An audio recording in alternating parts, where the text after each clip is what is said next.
and gaming, telecommunication and agriculture has been steadfast and has helped position India as the front runner on the global map. This state is home to the largest number of medical institutes, largest number of engineering colleges, and industrial training institutes in India. If you look back, for over 2 decades, Karnataka has held its position as one of the most preferred investment destinations in India, truly representing the government's one state, many opportunities mantra. The World Economic Forum has identified Karnataka amongst the top 4 innovation hubs in the world. While the state is distinguished as the knowledge hub of Asia and boasts the largest number of R&D centers in India, our platform to achieve Honorable Prime Minister's Jai Anusandhan and force multiplier for our nation's growth. In fact, Honorable Prime Minister also mentioned that 40% of India's R&D centers are in Bangalore.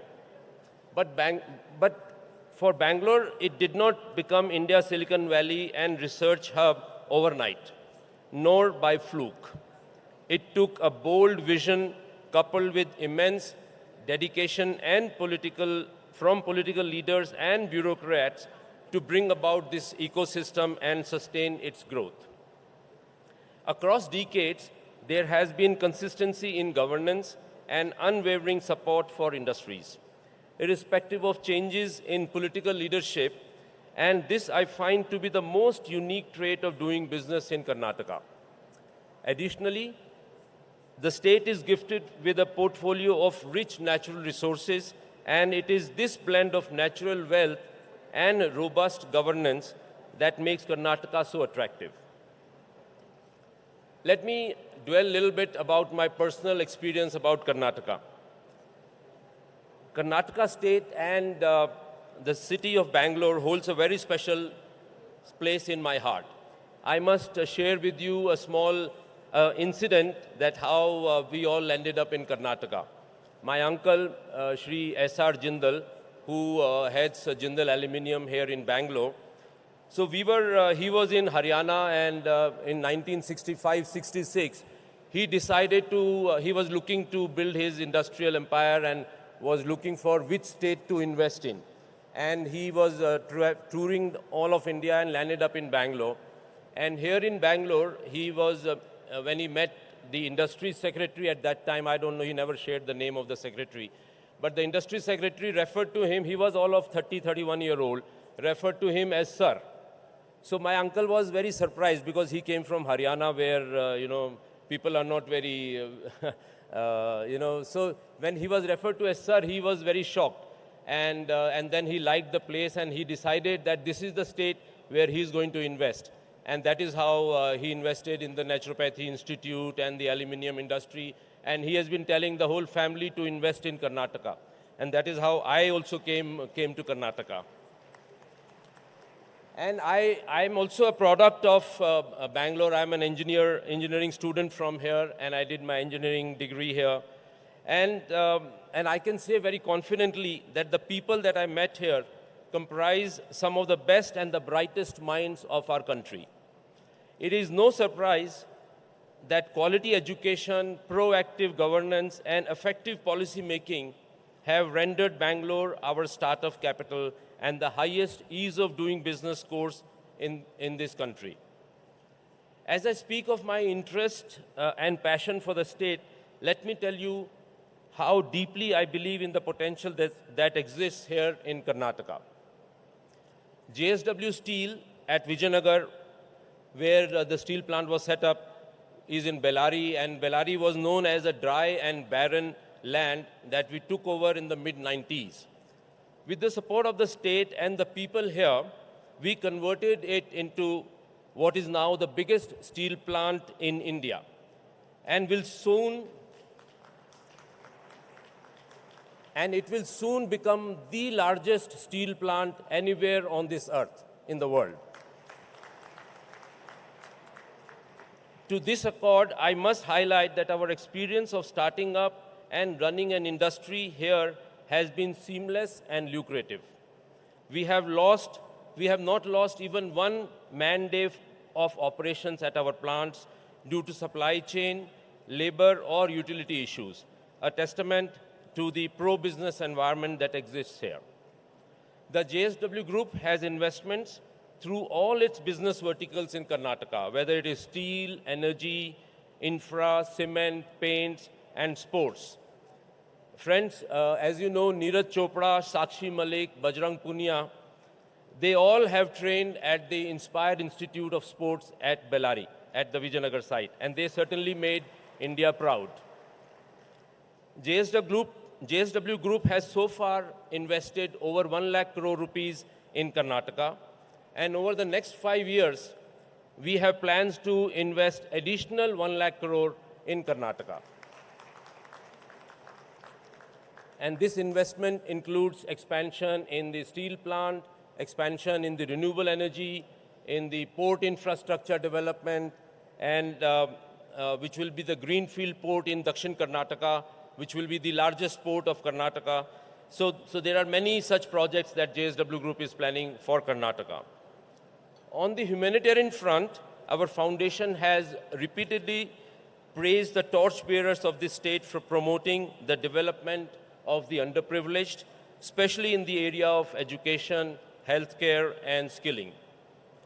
It is to this effect that we continuously choose Karnataka as the primary location to implement all our high-impact social projects. In order to maintain the current growth trajectory that Karnataka is on, I humbly request the state government to consider mineral resource auctions.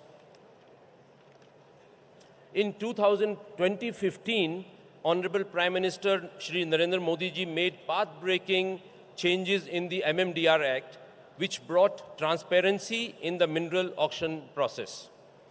This helped generate significant revenues for the state governments such as Odisha, which was the first and the most aggressive state in auctioning the mineral assets, the mines.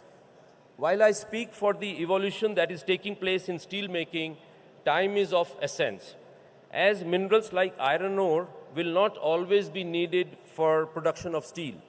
Hence, it is imperative that these assets are monetized at the earliest. As an added benefit, mineral auctions will further encourage investments in the manufacturing sectors and support Karnataka's growth trajectory. In conclusion, friends, I am confident that under the guidance of Honorable Prime Minister Shri Narendra Modi ji and the leadership of Honorable Chief Minister Shri Bommai ji, Karnataka will continue to shine higher and brighter. India is already witnessing supply side constraints that are overpowering demand. With this ideal combination of policies, people, and passion, I believe that we together can seize the next phase of growth. On that note, I would like to take this opportunity to thank all our astute leadership for inviting me here to be with you today. Thank you. Jai Hind. Dhanyavadagalu. Special address filled with compliments and promising words by the chairman of JSW Group, Shri Sajjan Jindal. Thank you so much, sir. Well, ladies and gentlemen, we have with us Shri Pratik Agarwal, who is a part of the promoter family of Vedanta Group. He oversees strategy and finance for the group and is also the managing director of Sterlite Power. Put your hands together for Shri Pratik Agarwal.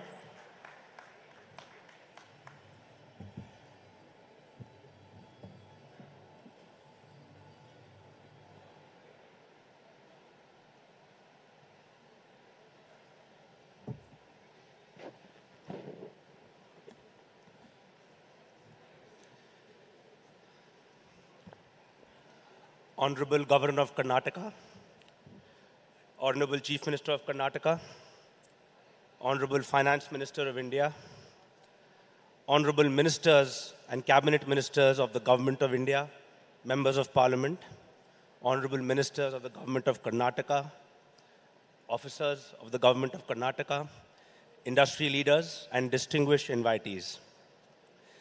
It's my greatest pleasure to represent the Vedanta Group at Invest Karnataka 2022, Global Investor Meet. Karnataka has made one of the biggest contributions to brand India globally, and Bangalore specifically has put India on the world map of technology. Karnataka has made all Indians extremely proud and continues to do so in all sectors such as software, IT services, steel, renewable energy, and beyond. I congratulate the government of Karnataka and its able officers for creating a climate that is so conducive for investments, and we as a group are proud to be working in this state. I would first like to say a little bit about my group and then focus on the renewable power strategy in which Karnataka plays a pivotal role. Our group, the Vedanta Group, was founded on a singular goal of making India self-sufficient in critical commodities which are essential for nation building. As a result, in the last 10 years, India has turned from being a deep net importer of basic metals to a large exporter of key commodities such as zinc and aluminum. We are very, very proud of this achievement. Our next mission, ladies and gentlemen, is to reduce India's dependence on imported electronics. We will begin by manufacturing semiconductors and reduce the 16 billion import bill on this account. We will also invest in display manufacturing, as we are already making glass and display glass in Korea and Taiwan, and we're the fourth largest in the world. It is our dream that India should one day be a net exporter of electronics in the years to come, and I'm very, very confident that Karnataka will play a pivotal role in realizing this dream. Our group currently employs over 76,000 people across 10 countries. It has contributed over 2 lakh crores to the exchequer in the last 6 years alone, and has invested 2,000 crores in its CSR programs in the last 5 years. Nand Ghar is our flagship CSR program through which we aim to impact the lives of 7 crore children and 2 crore women across India. With more than 3,600 Nand Ghars already functioning across 14 states, including Karnataka, we are committed to developing 29,000 Nand Ghars across the country. One important accolade of which I am personally very, very proud is that Vedanta, our group, was recently ranked number 6 on the Dow Jones Sustainability Index out of 148 mining companies in the whole world. Our journey is to build one of the most sustainable companies in the world, and the journey doesn't end here. We have committed to invest $5 billion over the next 10 years to become a net zero company by 2050, or most likely much sooner than that. Ladies and gentlemen, the next 30 years will witness a global revolution in energy. Such a dramatic change in the source of energy from fossil to non-fossil has never before been seen since the birth of electricity itself. And Karnataka today has the highest renewable generation, one of the highest renewable generation of any state in India. The future of renewable is hybrid.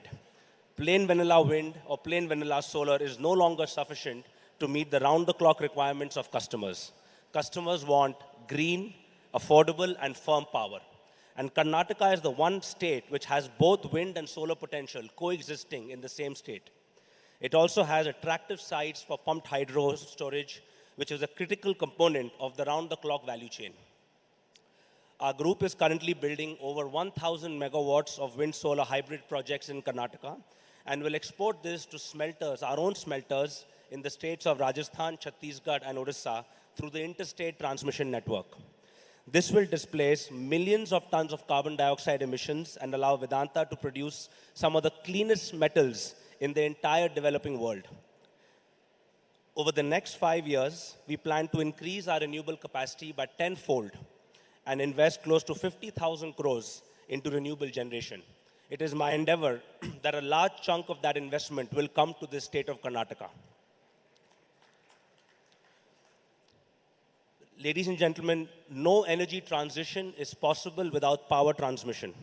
Those states that will make the most proactive efforts on building transmission infrastructure will also attract the most investment in renewable energy. One of our group companies, Sterlite Power, is one of the top 2 transmission companies in India. We have a track record of creating 19,000 kilometers on build-own-operate model, and these projects have been created with zero capex from the state exchequer at a tariff that is 40% lower than regulated tariffs and at a speed that is 2 times faster than conventional speed. Many of our projects were built using helicranes, helicopters, drones, and therefore commissioned up to 12 months ahead of schedule. I urge the state of Karnataka to adopt this model of building interstate transmission through the PPP route. As the electricity consumption grows at double digit at your state, the state will need continuous strengthening of the grid. Many states have already tasted success with this model. We are already developing 2 critical transmission lines in your state, one connecting your state to Kerala and one connecting it to Maharashtra via Goa. Both these lines are critical for exchange of renewable energy in the coming years, and we are very confident of receiving all possible support from your government for timely execution of these projects. To conclude, I would like to say that as a country, we are the 3rd largest carbon emitter in the world. We have a responsibility towards decarbonization. Yes, on a per capita basis, we have probably played a very small part in causing this problem, but we have a chance to play a large part in reversing this climate change issue. Our country, under the able leadership of our Prime Minister, Shri Narendra Modi ji, is already seen as a global leader in tackling climate change. The Vedanta Group is very, very passionate about this cause and is very excited to partner with the state of Karnataka to make India a global leader in energy transition. On behalf of my group, I once again would like to thank the state of Karnataka for inviting us here today. We are looking forward to growing our presence in this land of opportunity. And I invite all my friends in the audience to choose Karnataka as their #1 destination for investments. Thank you very much.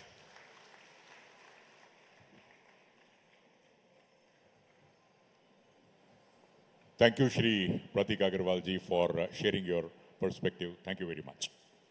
And now, ladies and gentlemen, may we request our next speaker, CEO of Adani Ports and Special Economic Zone, Shri Karan Gautam Adani, to share his thoughts and impressions. Ladies and gentlemen, Shri Put your hands together for Shri Karan Gautam Adani.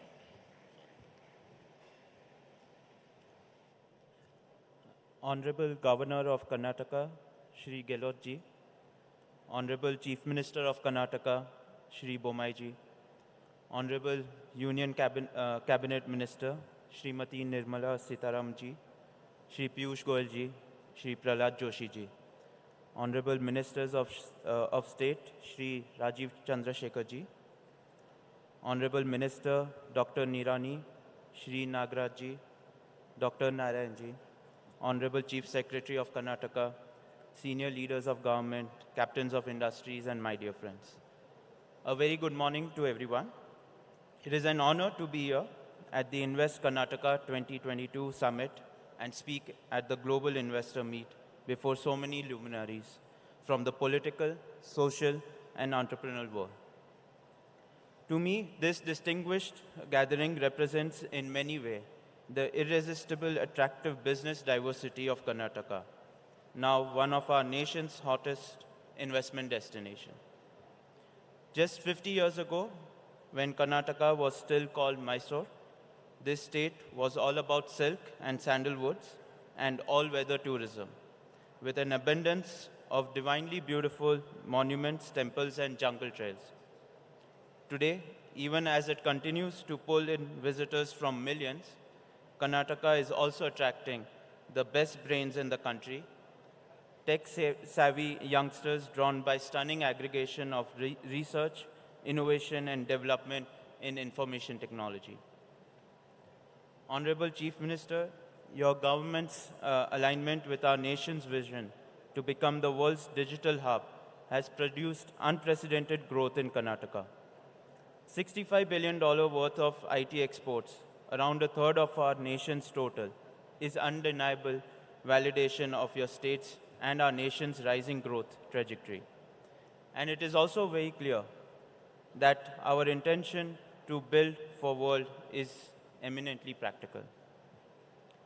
It is a mix of astute and efficient governance that has brought business houses like Adani Group to Karnataka.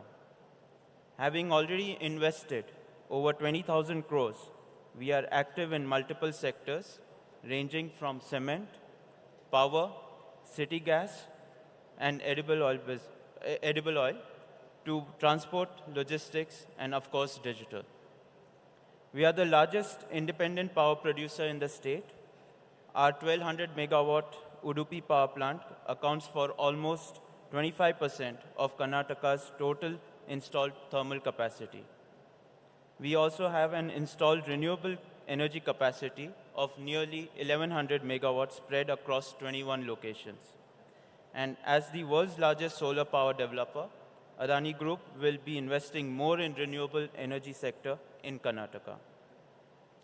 We have an installed cement manufacturing capacity of more than 7 million tons across 4 plants in Karnataka. And we will be looking at expanding our footprint in this sector as well. On the coastal side, in Dakshina Kannada and Udupi district, we are ramping up our operations. The Mangaluru International Airport is undergoing a facelift, and we will be expanding that airport as well.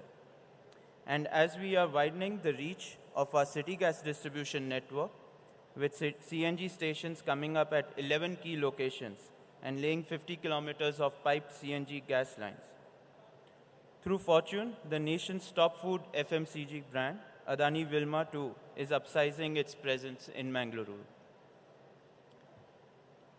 Through Adani Foundation, we are intensifying our social intervention and outreach program all along the coast in many sectors, including education, community health, rural infrastructure, and sustainable livelihood, touching the lives of over 1.2 million people directly and indirectly. And we will continue to do more in Karnataka. In our journey to be the world's largest integrated transport utility, the Adani Group is extending and strengthening our ports and logistics arm. In Karnataka, we are currently operating a rail-linked grain silo facility for Food Corporation of India, as well as a multimodal logistics park at Mallur. We are now expanding our multimodal logistics park, including the development of a large warehousing hub. We believe our efforts will go a long way in easing out supply chain challenges faced by both businesses and public at large, challenges that were all too evident during pandemic. Of course, no investment portfolio in Karnataka would be complete without digital, and we too are seeking to capitalize on unmatched strength this state offers in the tech space. Combine all of the sectors that we will be investing and we will be expanding in the state of Karnataka, we would be looking at almost 1 lakh crore of investment in the next 7 years. Honorable Chief Minister, the investment climate you have fashioned in Karnataka is exemplary in its ability to present the state as an all-round development platform. Add to it the extraordinary abundance of talent that your state is blessed with, and you have a state that is marching unstoppably towards record level of growth. And we are very privileged to be part of your growth story. Thank you. Jai Hind.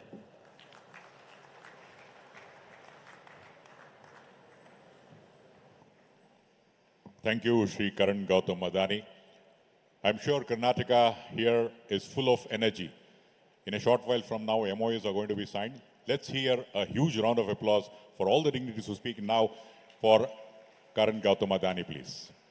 And now, ladies and gentlemen, we have this very first film release on aerospace. The aerospace industry is driven by innovation, precision, and perfection. And we are going to showcase to you a film that celebrates Karnataka's legacy of space exploration, its extraordinary ecosystem, and the presence of some of the biggest brands in the world. Well, ladies and gentlemen, this visually spectacular film mixes imaginative computer graphics with live footage to showcase Karnataka's critical role in the world of aerospace. The film, please.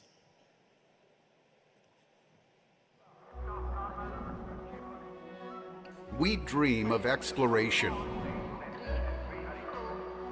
We dream of space travel. We are Karnataka. We are the birthplace of India's space program. where efficiency and innovation have taken the world of aerospace to a whole new level.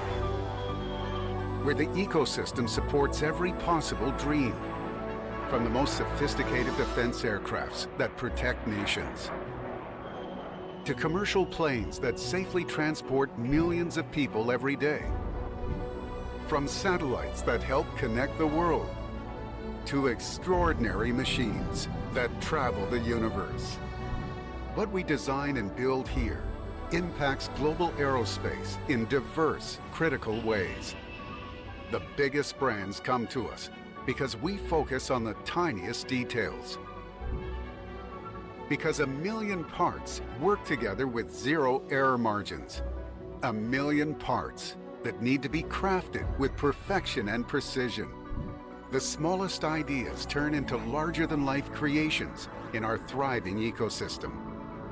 With our artisanal talent pool of homegrown and high-achieving minds, our business-friendly policies, our global network, and unparalleled talent, we continue to push the boundaries of human imagination. In Karnataka, dreams of the future become today's reality. Let's explore new frontiers together.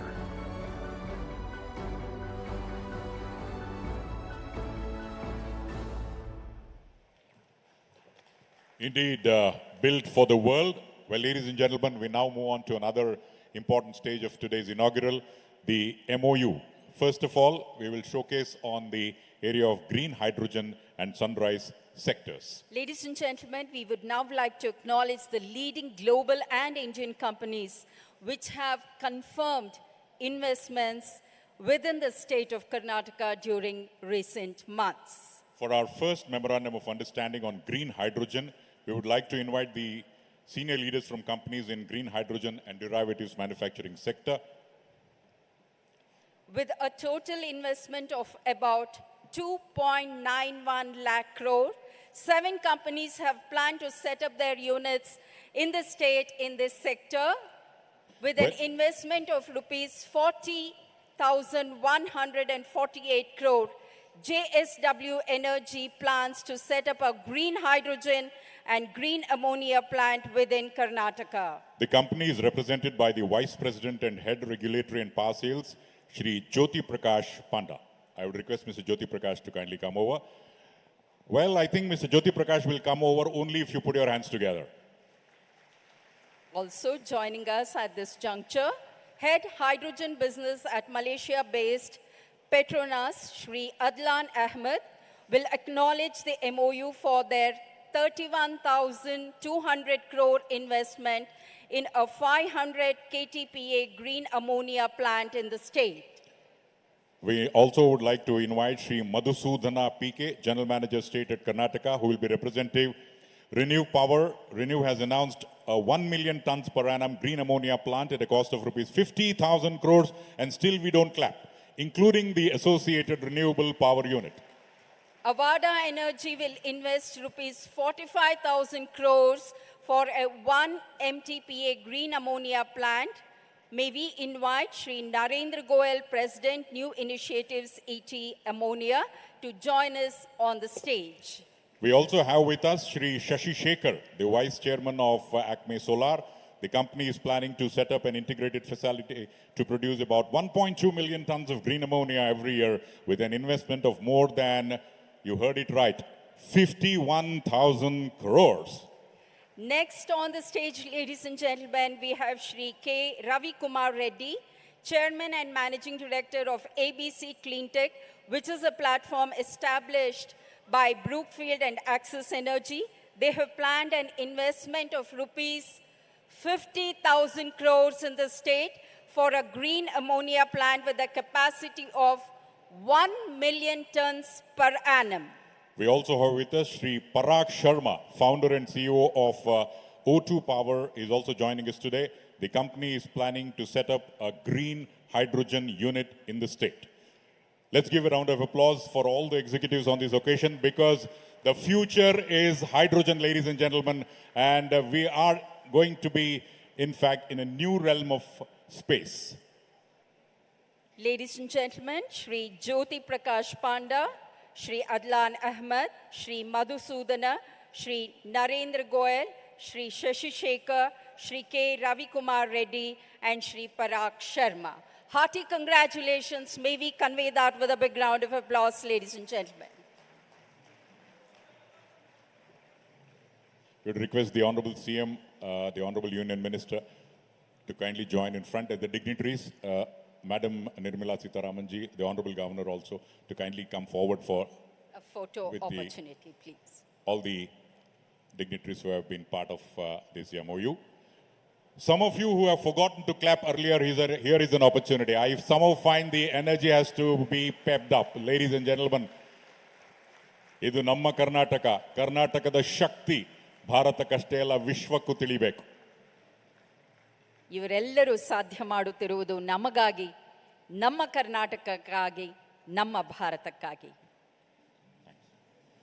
We would like to thank all the dignitaries who have come here for the memorandum of understanding. ಧನ್ಯವಾದಗಳು. Thank you so much. And for our MOU on sunrise sectors, we have companies representing sunrise industries in the manufacturing sector. From the memorandum electronic system design and manufacturing ESDM sector, we have companies with a combined investment of rupees 47,000 crores. Semiconductor fab, we have Mr. Ajay Jalan, Director, ISMC Analog Fab, with an investment of 22,900 crores. After Mr. Ajay Jalan, we would like to call upon Mr. Vikram Handa, the Managing Director of Lithium Ion Cell Components, Epsilon, and an investment of 9,000 koti, 9,000 crores. Lithium Ion Cells, we have Subir Chakraborty, Managing Director and CEO of Exide Industries, 6,002 crores of rupees of investments. From solar cells and modules sector, we have Rajdeep Basu, the Executive Chairman of Suncatcher Renewables, with an investment of 4,500 crores. Solar cells and modules, Mr. Surya Narayan, Chairman from Nitin Sai Renewables, 2,450 crores.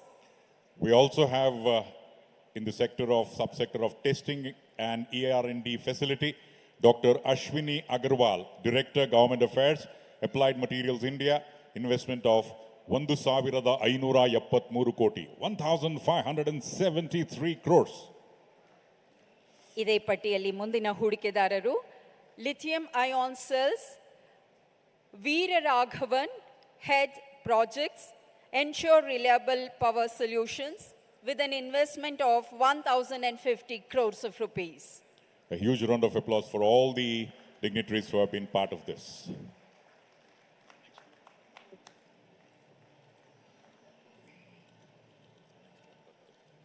Ladies and gentlemen, Shri Ajay Jalan, Shri Vikram Handa, Shri Subir Chakraborty, Shri Rajdeep Basu, Shri Surya Narayan, Dr. Ashwini Agarwal, and Shri Veera Raghavan.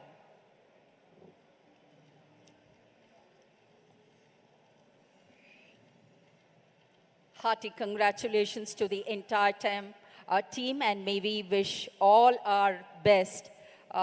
Once again with a round of applause, ladies and gentlemen. ಅವರಿಗೆ ನಮ್ಮ ಶುಭಾಶಯಗಳನ್ನು ಸಲ್ಲಿಸೋಣ. ಕರುನಾಡಿಗೆ ಇಷ್ಟು ದೊಡ್ಡ ಹೂಡಿಕೆಯನ್ನು ಇವರೆಲ್ಲರೂ ಒಟ್ಟಾಗಿ ಸಾಧ್ಯ ಮಾಡುತ್ತಿದ್ದಾರೆ.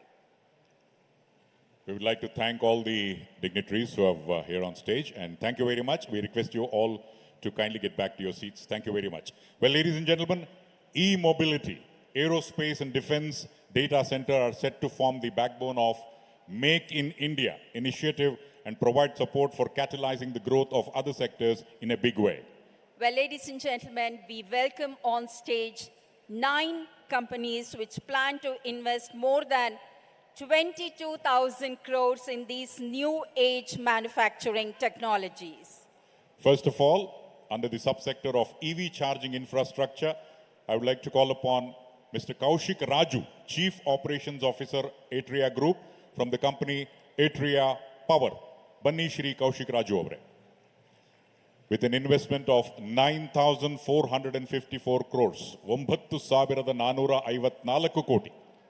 Hybrid EVs, we have Mr. Vikram Kirloskar, Vice Chairman from Toyota Kirloskar Motor, 3,662 crores of rupees. R&D charging and swapping infra subsector, we have Mantri Ritesh Ramesh, co-founder and executive director of Kinetic Green Energy and Power Solutions, an investment of 2,200 koti, 2,200 crores. Technical Center for Automotive, Mr. Prashant Doreswamy, President and CEO Continental India from Continental, 920 crores. From the Manufacturing and Technology Center for Electric Two-Wheelers and Three-Wheelers, Ahmad Sultan Johar Fal Abdullah, Director Abdullah Group of Companies, Al Abdullah Group of Companies and NDS Eco Motors, an investment of 2,000 koti rupai, 2,000 crores, 2,000 crore rupai. And EV deployment and charging swapping infra, we have with us R.K. Misra, co-founder of Yulu, with an investment of 1,200 crores. From the subsector of data centers, we have Sumit Mukhija, the Chief Executive Officer, with an investment of 1,500 crores from STT Global Data Centers. Data centers, Saif Shakir, Regional Manager from WebWorks India, investment to the tune of 530 crores. Spacecrafts, including satellites and suborbital and spacecraft launch vehicles, Rohan M. Ganapati, CEO and CTO from Bellatrix Aerospace, an investment of 630 crores. Ladies and gentlemen, we did not hear the clapping even once during this sector. Hearty congratulations to the entire team. We have with us Kaushik Raju, Mr. Vikram Kirloskar, Mr. Mantri Ritesh, Mr. Prashant Doreswamy, Mr. Ahmed Sultan Johar, Mr. R.K. Mishra, Mr. Sumit Mukhija, Mr. Saif Shakir, and Mr. Rohan M. Ganapati.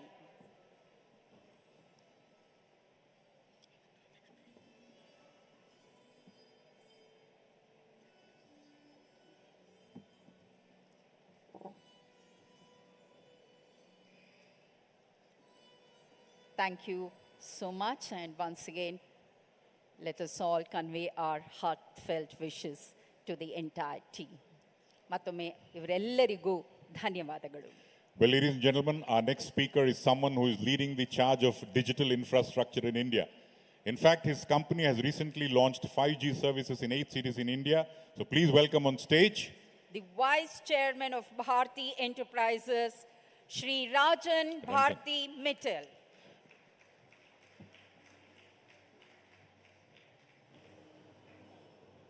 Honorable Governor of Karnataka, Honorable Chief Minister of Karnataka, Union Cabinet Ministers, State Ministers, Industry Captains, friends from the media, ladies and gentlemen. Thank you for inviting me at this investors meet. It's an honor and a pleasure to be here among all the industry leaders and all the stakeholders. I heard the Prime Minister, Honorable Prime Minister saying that Karnataka has got the maximum FDI that India has attracted. It's no wonder that with the policies of the government, friendly policies, ease of doing business, the FDI and the Indian domestic industry is rushing to Karnataka. We just saw some of the MOUs being signed, and I'm sure more to follow. The Honorable Prime Minister's vision for a digitized India has really propelled companies like us to connect, to make an impact in the society. Who would have thought that this country, which was far behind in the technology world, in digitization, will be actually leading the pack in the world? I go across the globe, and I can tell you, and it's an honor and a pride to be an Indian, to be seen when India is being talked about digitally across the globe. The India stack, which is being not only talked, but is being adopted by the world. Who could have thought, as Indians, that when Silicon Valley is to be spoken, Bangalore will be spoken in the same breath as a startup destination. It is an honor of pride for an Indians who are both locally and globally. And I must thank the state government as well as the union government and the Prime Minister's vision to connect the unconnected India. We've all gone through terrible times of pandemic. If it was not the digitized India, which is connected through direct benefit transfers, connected to the healthcare, e-governance, connected to the education sector, I think India would have looked very different if this was not the vision of the government, which we have been able to partner with them. Airtel has been in the forefront of connecting India and, of course, connecting Karnataka. We have connected 99% of Karnataka, and we will be doing 100% as we are rolling out 5G. The honor that we got from ISRO, I have to tell you a little anecdote. When the war happened between Ukraine and Russia, well, there are some collateral damages that happened to the industry. We were to launch 36 satellites for our satellite project, and the Russians refused to acknowledge that. ISRO raised his hand and said, we will do it. We just launched last week 36 satellites done by ISRO. It's a great honor for us, great honor for India, and we are seeing how the whole aerospace industry, telecom industry, satellite industry is being propelled by ISRO. We will be the world leaders. I can bet on this, that on the satellite launching side, ISRO will play a great role.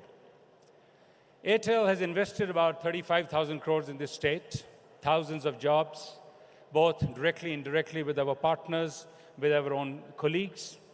And we have promised to invest in the coming few years another 20,000 crores investment in this state. 5G has been rolled out in 8 cities.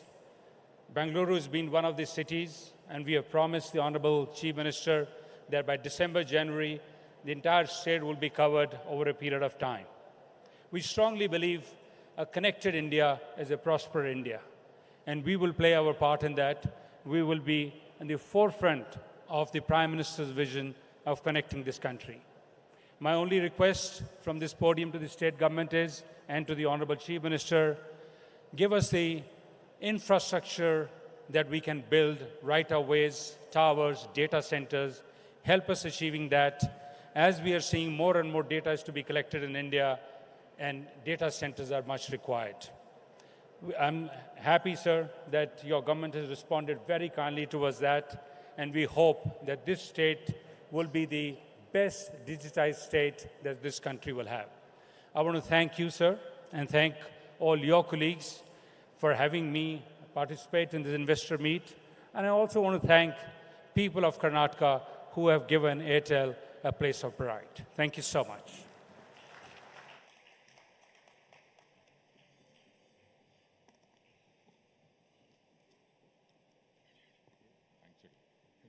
Would like to thank Shri Rajan Bharati Mittal for his special address. Thank you, sir. May we now request the Executive Chairman, Wipro, Shri Rishat Premji, to share his impressions. Ladies and gentlemen, please welcome Rishat Premji.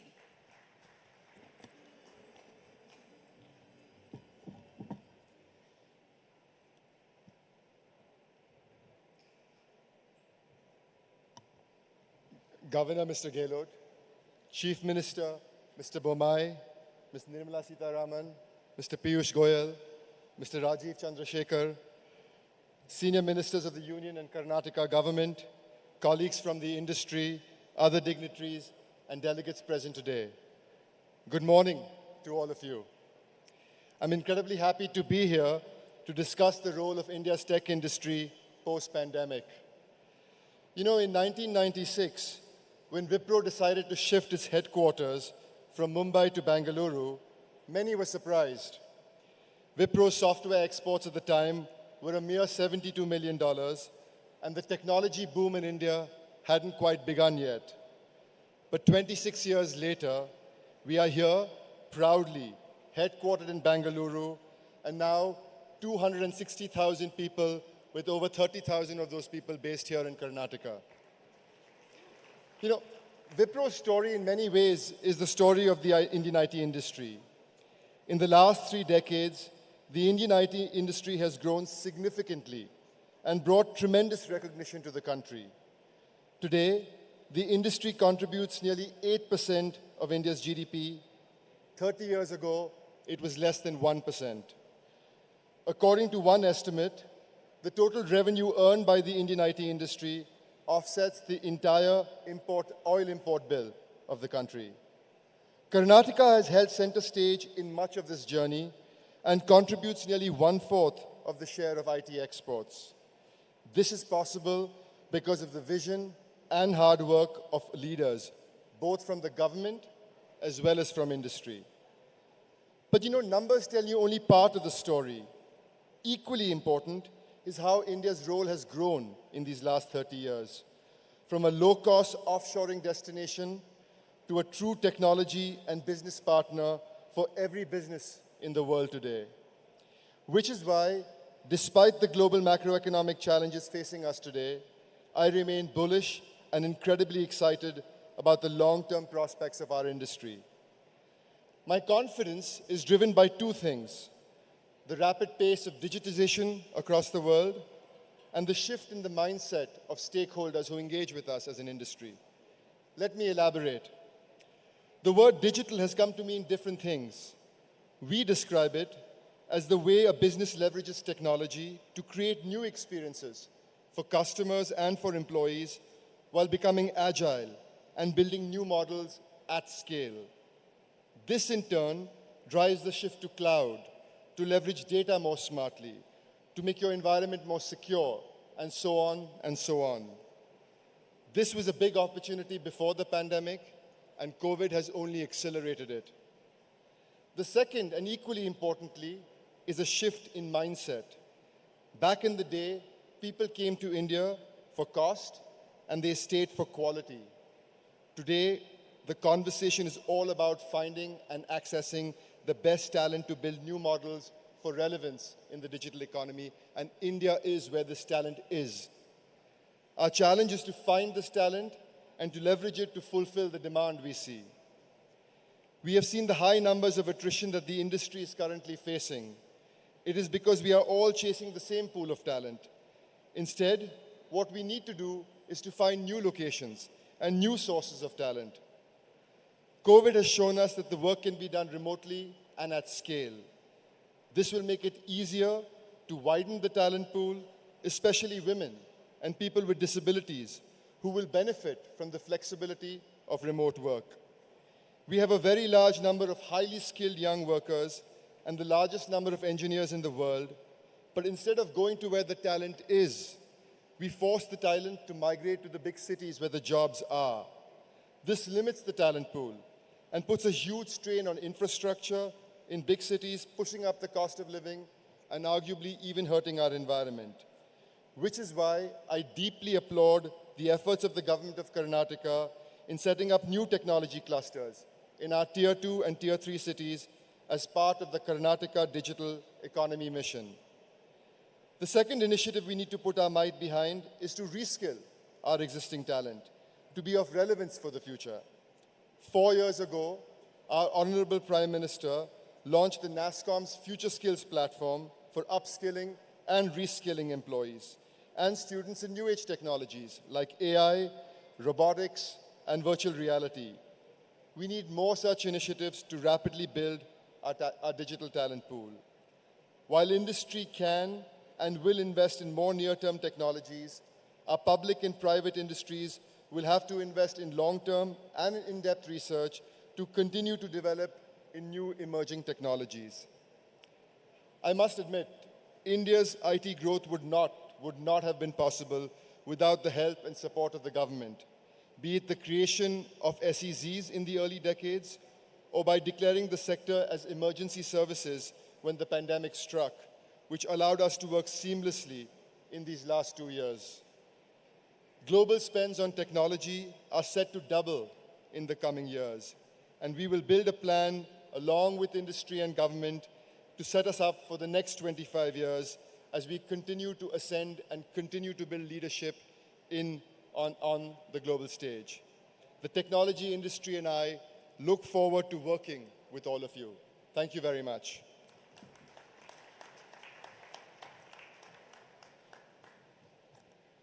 Thank you, Shri Rishat Premji, for your special address and, of course, loving Karnataka. And now, ladies and gentlemen, we have the second film release, which is on R&D.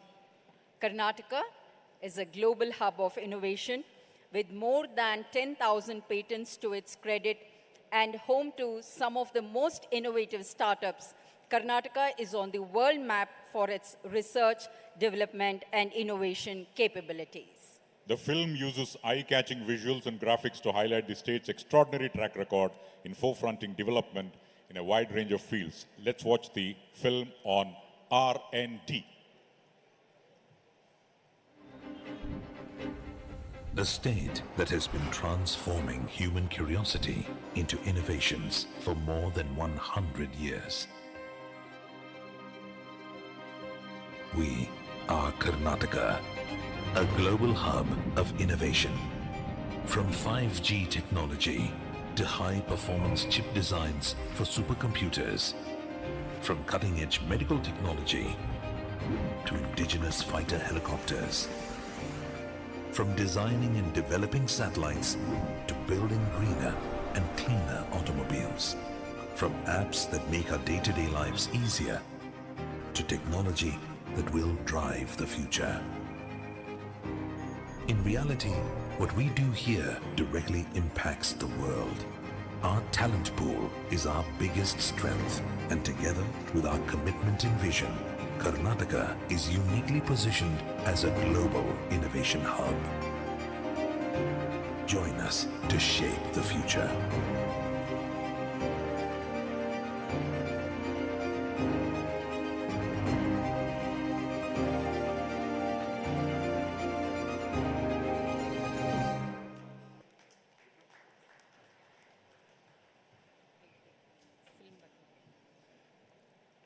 Indeed, the importance of R&D was depicted here. And now?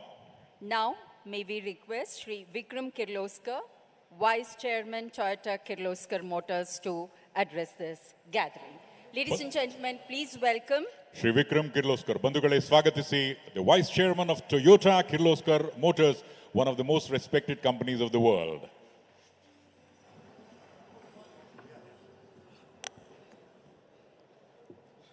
Honorable Governor, Chief Minister, ministers, dignitaries on the dais, friends, ladies and gentlemen. It's really an honor to be here, and I'm particularly pleased to see on the dais there are three friends of my daughter. It's so nice to see younger people on the stage, and when I saw them, I said, okay, perhaps next year or in the future, I'll be sitting down there, and more friends of my daughter will be on stage. It's a pleasure to see you guys here, and I think that's what this state stands for, that the younger generation will come in and invest in this state and do a phenomenal job here. Thanks for being here. Having overcome the COVID pandemic better than any other nation, currently our nominal GDP at approximately $3.5 trillion, and we are the fifth largest and fastest growing major global economy. I'm confident that with the visionary and strong leadership of our Honorable Prime Minister Shri Modi ji, India, with one of the youngest populations and largest consuming middle class, is well on its way to reach US dollars a $10 trillion economy by 2032.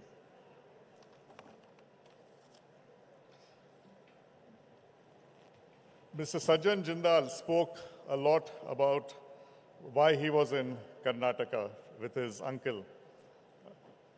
Our family came to Karnataka, I think, in the late 30s with the support of the Maharaj of Mysore. They invited us here. And ever since, we have been integral part of Karnataka state. I have been working here more than 25 or 30 years. And as Sajjan mentioned, in the last 30 years of my career here, in spite of various political parties being in power, the consistency of industrial policy the consistency of support from the state has been phenomenal and always very, very helpful. I think that's the reason why we have been able to continuously grow here and continuously commit to investing in Karnataka. For us at Toyota Kirloskar, it has been 25 years since we started operations in India. And with over 2 million delighted customers, our journey has been truly memorable. One of the reasons for our success stems from the decision to set base here in Karnataka. The other factors include our strong focus on building local manufacturing ecosystem, promoting skilling, giving back to society, and introducing advanced products that are green and safe. With strong support from government, we have set up a top-notch manufacturing facility for axles, e-transmissions, and motors at Toyota Kirloskar Auto Parts, and world-class high-performance engines at Toyota Industries Engine India. We also benefited from mutually rewarding alliances, support from allied industries, and access to a large skill talent pool. As a result, Toyota has seen satisfactory export growth in the last 25 years, which includes parts and components besides cars. Consequently, we have established a first-rate local supply chain, creating higher employment and bringing more investment to the state and our country. And our supply chain not only includes parts and direct supplies, but also capital equipment. Furthermore, the state's strong focus on electric vehicles sets the framework for the future and matches Toyota's philosophy of shifting towards sustainable mobility. The Toyota Group has been steadily working on achieving carbon neutrality by 2050 and by embracing all technology options to fulfill this goal.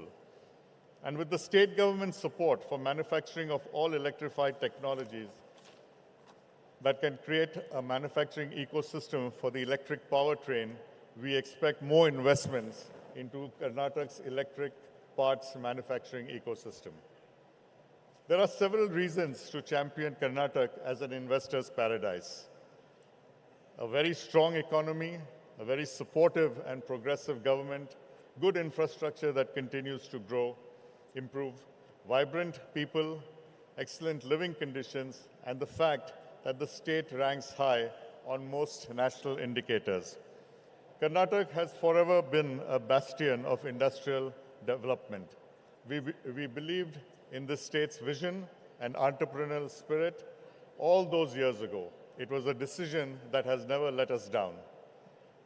As such, I'm confident that Karnataka will be one of the driving forces in India's quest to become a $10 trillion economy. Thank you. Jai Hind, Jai Karnataka.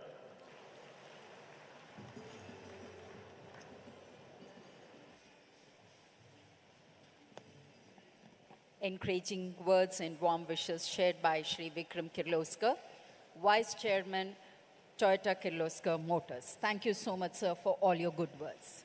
Well, ladies and gentlemen, we now move on to the MOU showcasing infrastructure, industrial logistics park, core centers, and general centers. Smart age consumers, employees, and companies cannot exist without smart infrastructure. With investments spanning 5G telecom, city gas distribution, multimodal logistics, and industrial parks, etc., 8 companies will invest more than rupees 44,000 crores in the state. 44,000 ಕೋಟಿ ರೂಪಾಯಿಗೂ ಹೆಚ್ಚು ಹೂಡಿಕೆಯನ್ನು ಮಾಡಲಿದ್ದಾರೆ. And ladies and gentlemen, we have this list. 5G and network investments from Airtel. We have Vice Chairman Bharti Enterprises, Rajan Bharti Mittal, 15,000 crores of investment. Mobile and fixed line telecommunication business, yes, Rajesh, CEO Jio, Reliance Jio Infocom, investment of 11,000 crores. City Gas Distribution, Kumaran Chandrasekhar, Executive VP Investments, AGP City Gas, 8,000 crores. Warehouse and Industrial Project, Dheeraj Agarwal, Managing Director Investments, Indospace Capital Advisors, 3,000. Please pardon us, we are leading the name quickly in the interest of time. shopping malls, hypermarkets, and agri-export-focused food processing unit. We have Yusuf Ali, MA, Chairman and Managing Director, Lulu Group, 2,000 crores of investment. Warehouse and Logistics Park, Lokanath and Nader, National Head Corporate Affairs, Wellspun One Logistics Park, 2,000 crores. Development of next generation industrial park with focus on electronics, semiconductors, and related industries. Mr. Kazauki, Assistant General Manager, Next Generation Social Infrastructure Department, Marubeni Corporation. We have multi-model logistics parks, industrial and warehousing parks and data centers. Sadat Shah, General Manager, Investments India, ESR Advisors, 2,500 crores. Rajan Bharti Mittal, S. Rajesh, Kumaran Chandrasekhar, Dheeraj Agarwal, Yusuf Ali, Lokanathan Nadar, Mr. Kazauki, and Sadat Shah. Huge round of applause, ladies and gentlemen. This is another important sector where Karnataka is going to grow by leaps and bounds. Hearty congratulations to the entire team. Please, an encouraging and energetic applause from your side is definitely a big boost. ದಯಮಾಡಿ ಒಂದು ದೊಡ್ಡ ಚಪ್ಪಾಳೆಯ ಶುಭ ಹಾರೈಕೆಗಳನ್ನ ಇವರೆಲ್ಲರಿಗೆ ಸಲ್ಲಿಸೋಣ ಬಂಧುಗಳೇ. Well, ladies and gentlemen, we now move on to the core sectors. 6 companies will invest in the core sectors, including iron and steel and cement, which will provide the foundation for a strong manufacturing base, not just in the state, but also with a view to reach international boundaries. Their plans entail a cumulative investment of more than 25,000 crores. Integrated steel plant. We have with us Rahul Kumar N. Baldota, Aris Iron and Steel, investment 13,388 crores. Iron ore processing and pellet plant, HV Desai, Vice President JMD MSPL Limited, investment of 1,611 crores. Cement manufacturing, Harmat Singh Sethi, ED and Group Head Corporate Affairs and Incubation, Dalmia Cement Bharat, 3,000 crores. Expansion of integrated steel plant, Ramamurthy Praveen Chandra, Managing Director of Prakash Sponge Iron, investment of 2,500 crores. Expansion of pig iron plant foundry and to establish new integrated steel plant. We have with us R.V. Gumaste, Managing Director, Kirloskar Ferrous, 3,025 crores. And finally, expansion of pig iron, alloy steel and new baskets plant, Rajkumar Goyal, Managing Director of SLR Metalinks, 1,500 crores. Well, ladies and gentlemen, with us on dais, Rahul Kumar N, H.V. Desai, Harmat Singh Sethi, R.V. Gumaste, Rajkumar Goyal, and Ramamurthy Praveen Chandra. ಬಂಧುಗಳೇ, ಬಹಳ ಹೊತ್ತಿನಿಂದ ಆ ಚಪ್ಪಾಳೆಯ ಸದ್ದು ನಮಗೆ ಕೇಳಿಸ್ತಾ ಇಲ್ಲ. We are not able to hear the sound of applause. As we are all aware, 3 days of energetic sessions have been planned for all of us. So it's only your encouragement will further motivate. Let's give a round of applause for all the great investors who have come to Karnataka for Build for the World. And this is just the beginning. We are now here at this inaugural event. Thank you so much and hearty congratulations to the entire team. ನಮ್ಮ ಅಭಿನಂದನೆಗಳು ಮತ್ತು ಶುಭ ಹಾರೈಕೆಗಳು ಇಡೀ ತಂಡಕ್ಕೆ. We now move on to the general manufacturing sector, where 4 companies will invest about 5,000 crores across FMCG, textile, sugar, biofuel, and optical systems in the state. And the companies are Ethanol plant. We have with us Vijay Nirani, MD MRN Group, Trolt Bioenergy Limited, 1,856 crores. In the textile sector, we have Shrikant Himat Singka, Managing Director and Group CEO of Himat Singka Said Limited of the group, Himat Singka Group, investment of 1,000 koti, 1,000 crores. Spectacle lens, spectacle blank, semi-finished lens and industrial quality solution machine, medical equipment. With us, Shreyas Kumar, Director and CFO of Carl Zeiss India Bangalore Private Limited, 977 crores. And finally, sugar plant, co-gen and ethanol plant, Ajit Kumar Kuchnur, the chairman of Padmamba Sugars, with an investment of 872 crores, 872 koti rupai. A round of applause. We would request the dignitaries to kindly join the investors. Mr. Vijay Nirani, Mr. Shrikant Himat Singha, Mr. Shreyas Kumar, and Mr. Ajit Kumar Kuchanur.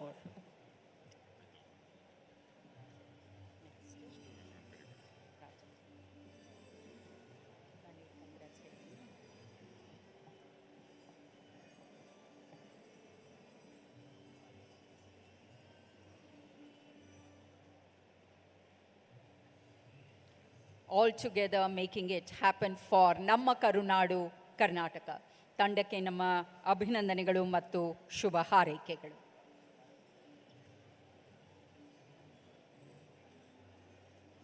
Thank you, sir. Thank you so much. Well, ladies and gentlemen, it's now time to hear the dignitaries of the honorable ministers. First of all, we request Shri Rajiv Chandrasekhar, Honorable Union Minister of State for Skill Development, Entrepreneurship, Electronics and IT. Bandhugale, swagatisi. Shri Rajiv Chandrasekhar.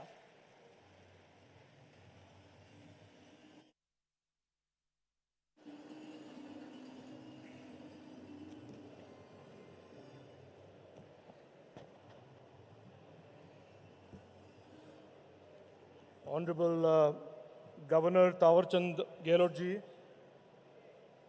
Honorable Chief Minister Baswaraj S. Bommai ji, my senior colleagues from the Government of India, Srimati Nirmala Sitharaman ji, Shri Piyush Goyal ji, Shri Prahlad Joshi ji, and to everybody else present on the dais and in the audience,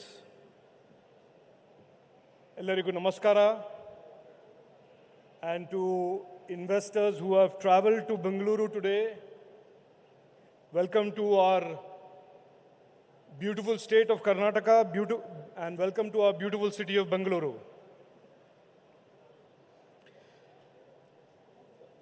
First of all, let me congratulate the Honorable Chief Minister and the Industry Minister Murugesh Nirani ji for hosting this Global Investors Meet after a long gap. As you are aware, we have all just been through a 2.5-year deep disruption caused by this unprecedented pandemic that had disrupted lives and livelihoods all around the world. And we are slowly but surely emerging as a nation, as a state, and indeed globally from that disease. I must extend at the very outset my thanks on behalf of every citizen of Karnataka and every citizen of Bengaluru for the efforts of the government of Karnataka under the former Chief Minister Yediyurappa first, and then under our hard-working Chief Minister Baswaraj Bommai ji for doing what they did during the entire pandemic in protecting lives, livelihoods, and the economy. Also, I must take this opportunity to thank our Honorable Finance Minister for all our efforts and programs and schemes during the pandemic, including the ELGS for our MSMEs and the world's largest food distribution program under the PMGKY and the PM Prime Minister Garib Kalyan Anna Yojana that has helped keep the vulnerable parts of our economy and society protected during this COVID pandemic. We are today in 2022. We are on the other side of this terrible storm of the pandemic. India as a nation has emerged stronger. We are the fastest growing major economy in the world. We have received, as the Honorable Prime Minister pointed out this morning, the highest FDI in the world. We have created the fastest growing innovation ecosystem in the world. We have demonstrated the highest ever exports ever in the history of India. And in the last 3 years alone, 66% of all the FDI in electronics manufacturing has come to India in the last 3 years alone. I will speak today to you in short about the opportunity that the technology ecosystem and the technology economy represents for all of you as investors. India's ambitions post-COVID has been reimagined. Our Honorable Prime Minister has laid a target for us of $1 trillion digital economy. And he has referred to the coming 10 years as India's decade. Congratulations to all the MOUs in the EV sector and the electronic sectors today that were signed. I will point out that what we are seeing today in terms of the growth of the digital economy is only a tip of the iceberg, and over the next 5 to 7 years, we will surely see the $1 trillion digital economy goal of our Honorable Prime Minister being realized in reality. Karnataka has always been the center of technology innovation and has in a lot of ways spearheaded and led India's digital economy efforts. We are today celebrating, in 2022, we celebrate 25 years of Karnataka's information technology and technology industry. And I just want to today share with you that the opportunities in the technology ecosystem has moved systematically from technology services to startup and innovation ecosystem to electronics manufacturing, semiconductor manufacturing, electronics and microelectronics innovation and design, semiconductor design, Web 3.0, AI, and the very exciting opportunity of the 5G ecosystem marked by the launch of the 5G networks by operators like Airtel, Jio, and Vodafone in the country. As Rishad mentioned, one of the very impressive things that the government of Karnataka has done to address the issue of talent and opportunity is to ensure with deft policy making, move the opportunities in the post-COVID world to Tier 2, Tier 3 cities where there is less pressure on infrastructure and more availability of talent. I, on behalf of both the Government of India and the Government of Karnataka, my call to action to all of those in the audience who are interested in investments in technology is that India is the place, and I will just narrate a short example to tell you how far we have traveled and how fast we are traveling.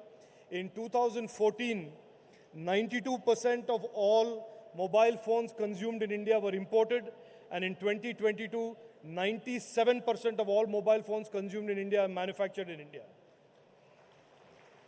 This is the journey that India has traveled. This is the journey that New India continues to travel, and I will certainly encourage and advise everybody who's an investor in the broader technology ecosystem to consider India and Karnataka as the destination for the investment. Thank you very much for your patient hearing. Thank you. Jai Hind, Jai Karnataka.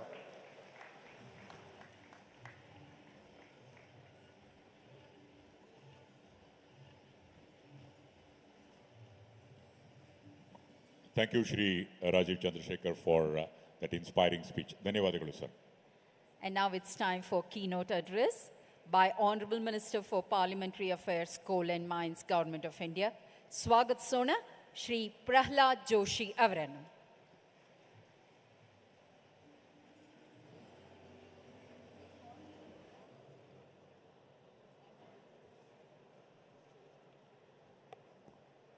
ಎಲ್ಲರಿಗೂ ನಮಸ್ಕಾರ. Good afternoon to all. Shri Tawarchand Gehlot, Governor of Karnataka, Shri Basavaraj Bommai, Chief Minister of Karnataka, my senior colleague and most successful Finance Minister of the country, Srimati Nirmala Sitharamanji, one more my senior colleague and leader in the Rajya Sabha, Shri Piyush Goyalji, Raju Chandrasekharji, Murugesh Nirani, Karnataka's Minister for the Large and Medium Scale, other dignitaries and the esteemed guests. First of all, I would like to congratulate wholeheartedly and appreciate the efforts put by Karnataka government under the leadership of Shri Basoraj Bomaiji and Shri Murugesh Nirani ji. And in fact, I can tell you, if at all more than 5 lakh crores investment is to be announced and some have been already approved, it is because of the proactive 7 lakh crores. 7 lakh crores, I'm sorry. It is because of the leadership given by Shri Bomaiji and Shri Murugesh Nirani and the very, very active and most efficient bureaucrats, Shri Raman Reddy and Ranjan Gunjan also. I congratulate you all. And also Prime Minister, morning while inaugurating, he has narrated about the important milestones and the important achievement of the Karnataka. In many sectors, Karnataka is first. That is because of the both political leadership and proactive bureaucratic approach. And Pradhan Mantri ji recently has also talked about the Karnataka's Man Ki Baat on 30th October itself. And again, in September, last September, Modi ji visited Mangalore and laid the foundation stone for the rupees 300-800 crores at Mangalore. This is as per his vision of Karnataka seeing unprecedented development. The state is receiving special attention. The double engine government, the union and state is ensuring Kannadigas benefit for the principles of policies and the principles of the union and the state government. Karnataka has witnessed a very high economic growth in recent years with the analyzed 8% plus growth in GSDP over the last few years, which is higher than the national average growth. For that, I congratulate Shri Bommai and previous Minister, Chief Minister Shri Yediyurappa.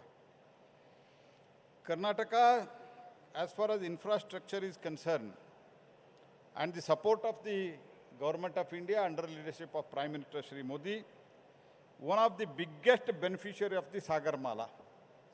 We have, as far as the road connectivity is concerned, I think in last almost 62 years before we could come to power in the center under the leadership of Modi, whatever the highways were built, now only in these 7 years, more than that we have built in only in 7 years in Karnataka, thanks to Prime Minister Modi.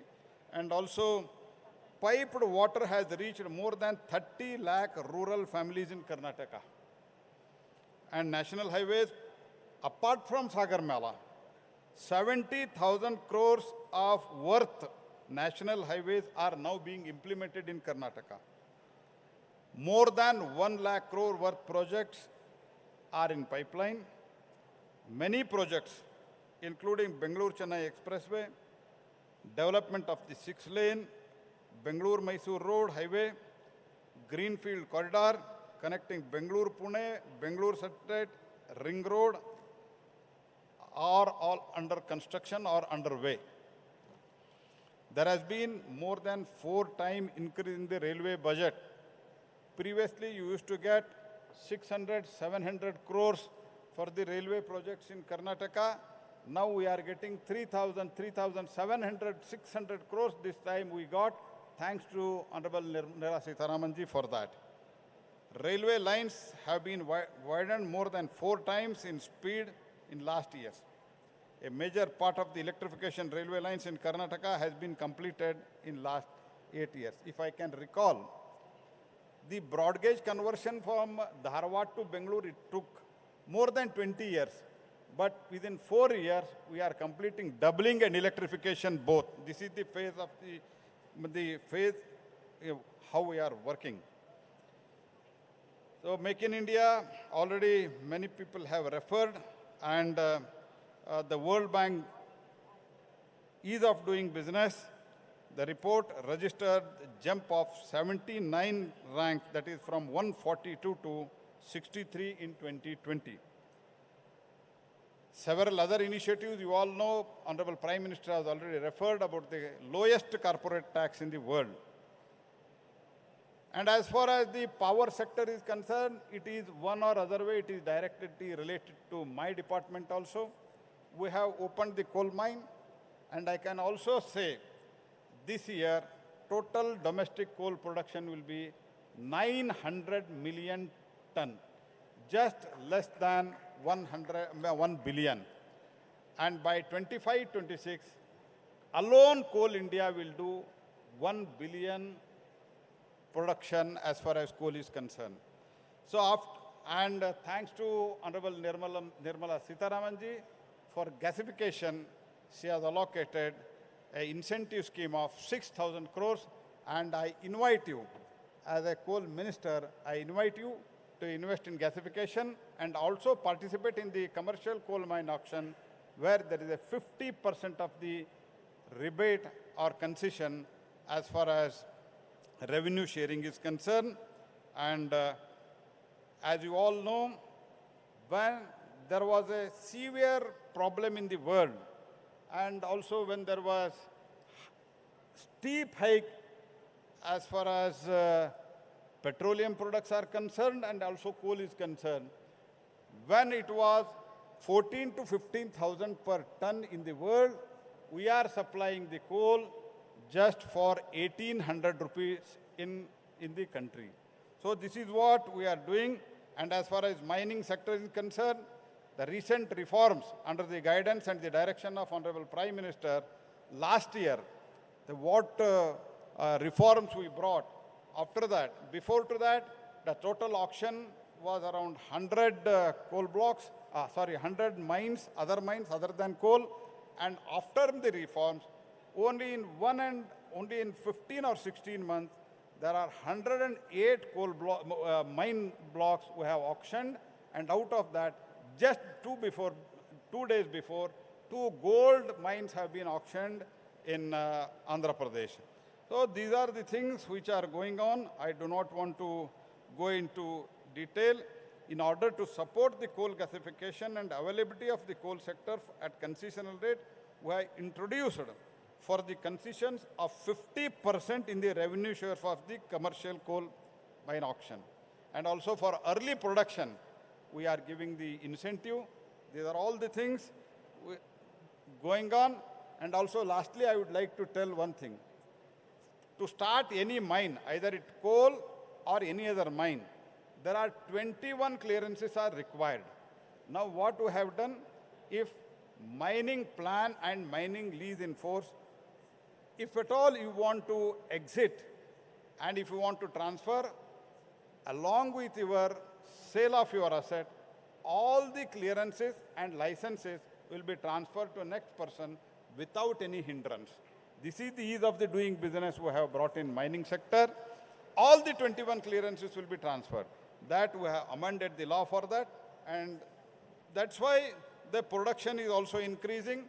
And Honorable Prime Minister has given us a target that mining sector should contribute 2.5% of the GDP, and we are marching ahead toward that.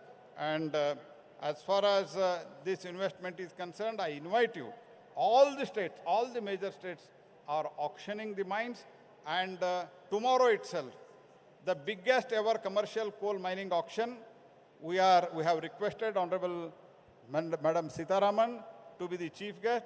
124 coal mines tomorrow are auctioning at a time. At a time we are auctioning tomorrow, and that will start from tomorrow, and she will kickstart that tomorrow in Delhi. These are the things happening. And as far as Karnataka, as you know, infrastructure is improving. The railway line, we are improving like anything, doubling electrification. At the same time, just we had 3 airports before we could come back. And now, under the Bommai's regime, another 4 airports we are opening very shortly. These are the things which are improving. That's why I call upon, both in Karnataka, as my home state, I call upon that this is the state most conducive.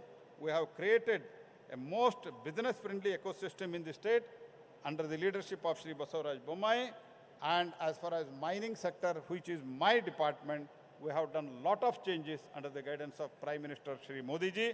I invite you to all invest and partner along the government to take your business to the new heights and help us to build new India that is not only walking with the world, but leading from the front. With these words, thank you. Jai Hind, Jai Karnataka.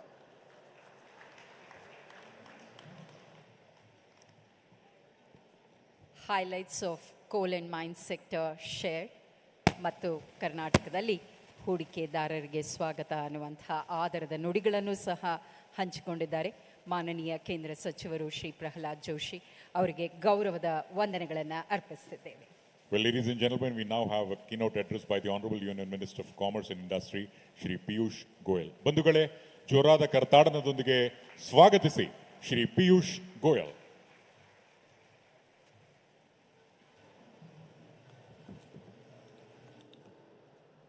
ನಮ್ಮ ಬೆಂಗಳೂರು, ನಮ್ಮ ಕರ್ನಾಟಕ, ನಮಸ್ಕಾರ.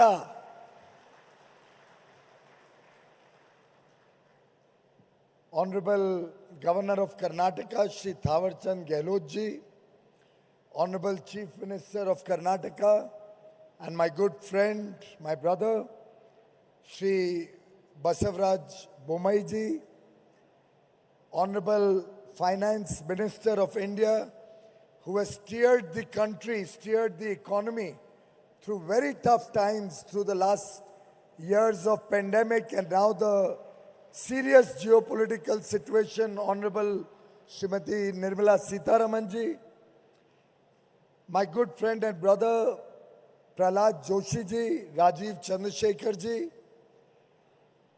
Sri Murgesh Dhirani ji, who has put in a lot of effort to make today's program Invest Karnataka, Build for the World, a grand success.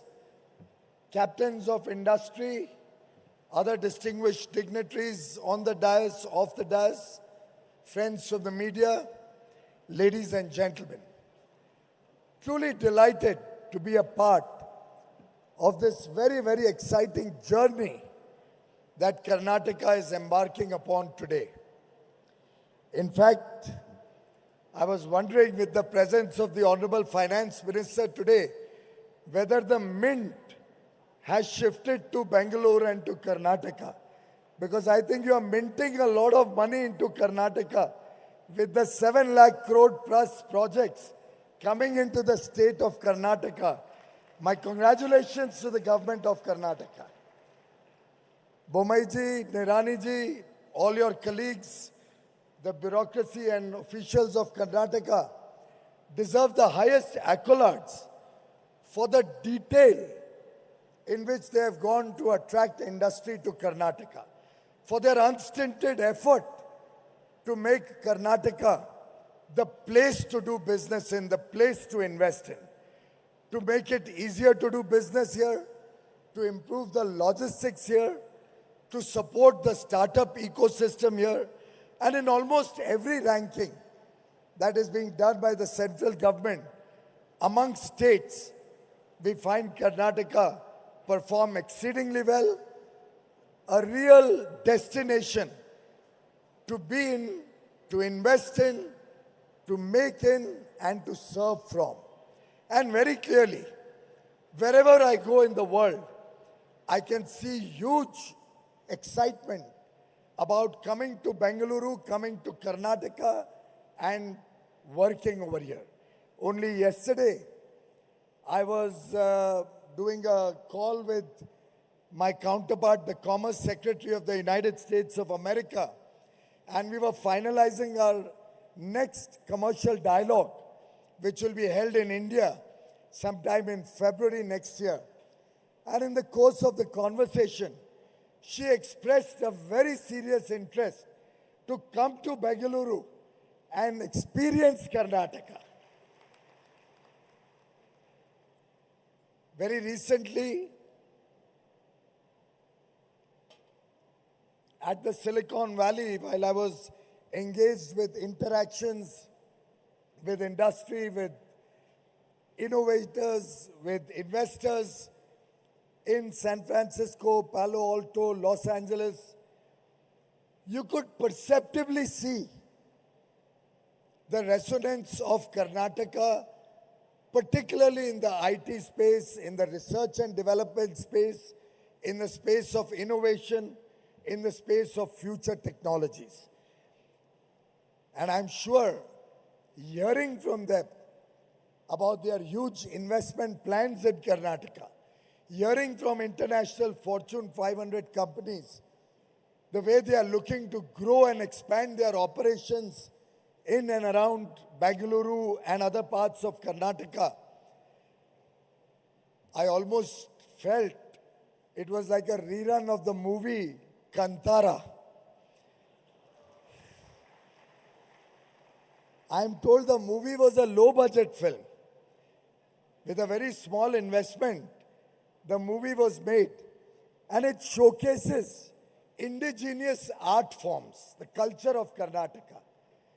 But the Honorable Chief Minister just told me, while I knew it was a super hit, it was a blockbuster, but he just told me that they've already grossed nearly 20 times what they had invested in the movie. 300 crores they have grossed against an investment of, I think, 18 crores. 8 crores, my God. Whatever, 8 crores, 10 crores, 16 crores, whatever they've invested, that delta of return, I'm sure is being noticed by all the captains of industry here. And that is what attracts investors and industry today to India, to the state of Karnataka.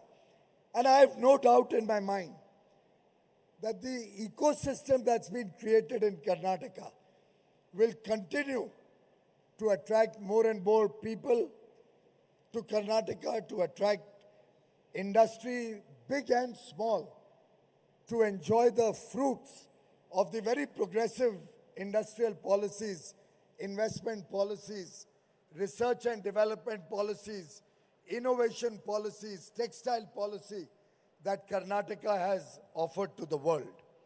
In fact, when Texas Instruments opened their office in Karnataka way back in 1985, which is nearly 37 years ago, I don't think anybody in their wildest dreams had imagined that one day this beautiful city, better known for its weather, will one day become the innovation capital, the Silicon Valley of India. In fact, I'm sure wise investors, or if I may say, wiser investors, we have a lot of wise investors, but the wiser investors must be looking to Karnataka. And why do I say they are looking to Karnataka? Because Karnataka offers wisdom, the talent pool that is required by industry, by business. Karnataka not only offers incentives, but also is the capital for innovation. Karnataka is hugely focused on sustainability. And investors across the world today are looking for places where sustainability is respected, where climate and the challenges of climate change are addressed. And looking at the number of MOUs that we've seen today, particularly on renewable energy, I have no doubt in my mind that sustainability will be at the forefront of Karnataka's future. Similarly, Karnataka looks for equity, looks for equitable development. It's not as if only Bengaluru is the focus of investment. Whether it's Bangalore, whether it's Mysore, Dakshin Karnataka or Uttara Karnataka, whether it's coastal Karnataka, Karnataka is looking for inclusive growth and equitable growth across the state. And lastly, Karnataka is a symbol of resilience. It offers a resilient ecosystem. And therefore, WISER, I think it's the wiser investors who are looking to come to Karnataka to invest in Karnataka. Of course, India has got a very bright future. Look at this book that has been given to all of us on this stage. While it may look like a small issue, but I carried it to the podium to show you the mindset of this government of Karnataka. It's a small thought, but a lot of thought has gone into selection of this Ray Dalio book, which looks at the history of different nations and in a way creates a matrix to project the future of different nations. And that's what the changing world order is all about. And to my mind, a lot of lessons can be learned from the past. And that's the way Mr. Bommai, Mr. Nirani, and the entire team here, my colleagues from Karnataka, Nirmala ji, Prahlad ji, Rajiv ji, they are all crafting a beautiful future for Karnataka. They are all building a foundation of a very brilliant Karnataka, the pride of India. The pride of India, where there is people skill, there's talent skill, where we have resources, natural resources, where we have a very strong government, where we have decisive leadership, where India first prevails and which has a set of entrepreneurial people. And this kind of combination cannot be found everywhere. Karnataka boasts of a combination of very alluring factors which makes Karnataka the pride of India, the right place to invest in India, where whether it's logistics, whether it's infrastructure, whether it's ease of doing business, or it is cost of doing business. All factors are looked into, are focused on. In fact, Karnataka not only looks at smart manufacturing or Industry 4.0, it's focused equally on the service sector, the Internet of Things, all futuristic technologies and innovative ideas are available in Karnataka. So not only will Karnataka make in Karnataka for the world, but it will serve from Karnataka the entire globe. And that collectively is the strength of Karnataka.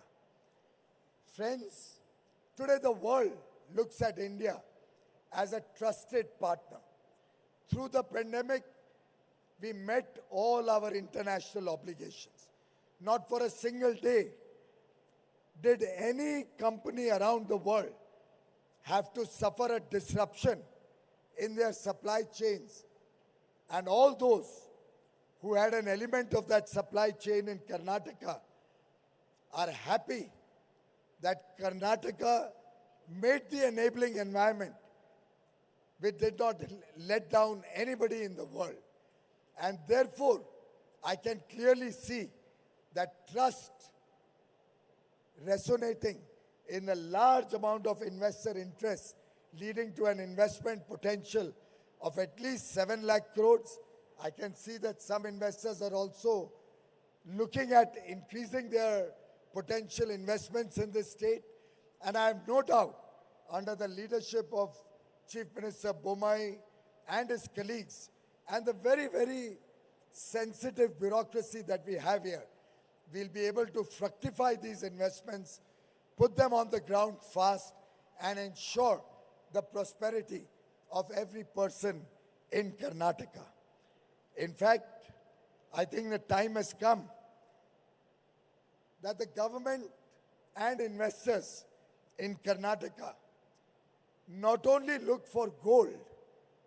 I know gold is available in KGF, the Karnataka gold fields.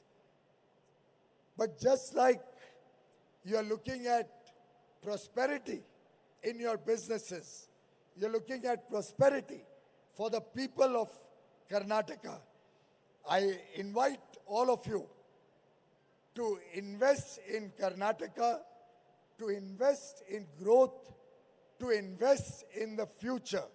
Let KGF be our mantra, Karnataka, growth and future. Thank you very much, ladies and gentlemen.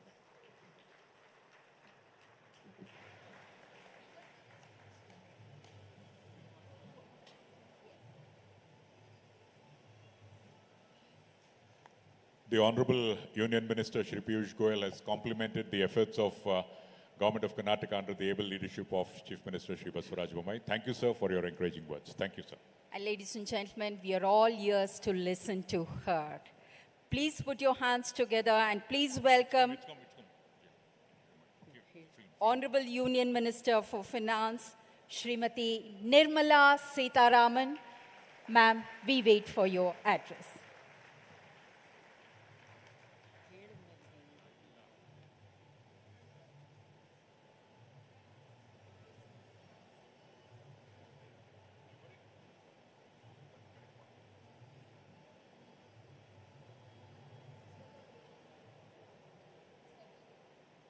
Good afternoon, and thank you for patiently hearing all of us out.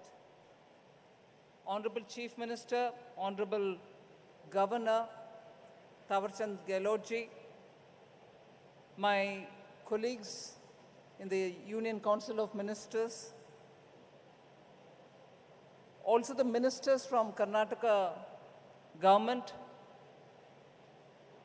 business leaders who are on the dais, and all investors who have really brought light and hope with the MOUs you have signed today. I welcome you all as a representative of Karnataka in the Rajya Sabha. I welcome you all. Let me at the outset appreciate the Karnataka Chief Minister, Minister Murugesh Nirani, and also the entire team of bureaucrats who have really toiled the last year to make sure that after a break indeed of a couple of years, when this global investors meet is happening here in Bengaluru, there would be investors who will come here because of the record of Karnataka, record of Bengaluru in facilitating industrial and also service-related activities. So congratulations for all of them, all of you who have come into the state with newer proposals or proposals to expand your existing business. I'd like to just draw an attention to Honorable Prime Minister's speech this morning and draw also from what is evolving around India globally. All over, there is definitely a sense of uncertainty, immense amounts of challenges, and that is not just for India. Every country in the world feels the headwinds are very strong, elements of certainty completely absent, even as we all started talking about China +1. When you wanted to diversify the value chains, or you wanted to ensure that there are more than one source for the raw material or for the intermediary products that you would produce. But also to have a consistency that you are somewhere, but you need to also have some other place where investments will have to be made so that eventually there are no huge disruptions. But that situation did not have its complete solution. You had the global situation of a war, such a war, especially from countries which are the source of essential raw materials, whether it is fuel related, whether it is fertilizer related, whether it is food grains related. So you have these countries which are at a situation, which are at a war-like situation, which are at war, which is causing a lot of insecurity to the globe, particularly in the area of fuel, energy that is, and food. So food grain and fuel insecurities have become a big issue of uncertainty for the globe. And as a result, countries are readjusting themselves to source these materials from a different part of the world. Now, that has had a bearing on industries, that has had a bearing on economy and its growth, that has had a bearing on trade, global trade as well. And as a result of these disruptions, you find large economies, which were also source of essential raw materials or intermediary products, or also which were the essential markets to which emerging markets were sending their products, are all going through huge recessionary doubts. They may technically be at the threshold of recession, but yet are not really out of that suspense or shock that will they be getting into further rigid recession in the future. Now, with all these uncertainties, I'm here to put it before you that because of the careful planning, targeted facilitation, fiscal prudence, and essentially understanding Indian economy for what strengths that it has, and for the challenges that it has to face, Honorable Prime Minister led from the front and made sure that Indian economy will not be severely threatened by these developments outside, ensured that hand-holding happened, targeted supports were extended to industries which required, particularly the MSME, and made sure that the Indian economy would be very carefully navigated through this challenge that we face. Now, as a result of it, between 2020 and today, we seem to have come out to a situation where the challenges continue. The newer challenges are also building up, but India is seen as an island of certain level of calm. We still do have our challenges, but not as would every other country suspect that India will be threatened by. So in a way, I've been hearing, and this is not me saying it, I've been hearing both during my Washington visit when IMF and World Bank meetings happened, and also through the various visitors which I've been receiving in Delhi, that India seems to be an oasis of stability and calm, and the challenges are being carefully firewalled, that our economy now is very clearly attractive for investors. And that is where we find the investment interests, and Karnataka as a state has carefully reflected the policies of the center, has always made sure that policy consistency is held up, and held up only to make policies even more nimbly, in time, on issues which are developing, and make sure that the industry facilitates it. The industry consultative process which happens in Karnataka is one of those which are extensive. And as a result, today, I've heard from the Chief Minister that initially when this global meet was planned, their expectations and target was somewhere in the range of 5 lakh crores. Today, that has moved upwards to about 7.5 lakh crores, of which he has already cleared 2.8 lakh crore related proposals. So unlike some times when we hear MOUs getting signed, MOUs realizing in part, we are here realizing and understanding that MOUs have already been given the clearance by the state government, and as a result, even on the day when this meet happens, based on the original target, more than 50% of the MOUs have already been cleared. That is the proactive nature of this government being led by Chief Minister Bommai, and it is that speed which gives confidence to the investors that the MOUs are done with facts on the ground. And I also see that the MOUs which have come up are coming up in newer areas, the sunrise areas. Whether it is hydrogen, the mission that Government of India announced, whether it is green ammonia, whether it is making sure that the corridors are coming up for industries, whether it is connecting with the ports, whether it is newer mines, which Dr. Shri Prahlad Joshi ji expanded, these are the kind of things on which the government in Karnataka has actually been proactively moving further ahead at good speed.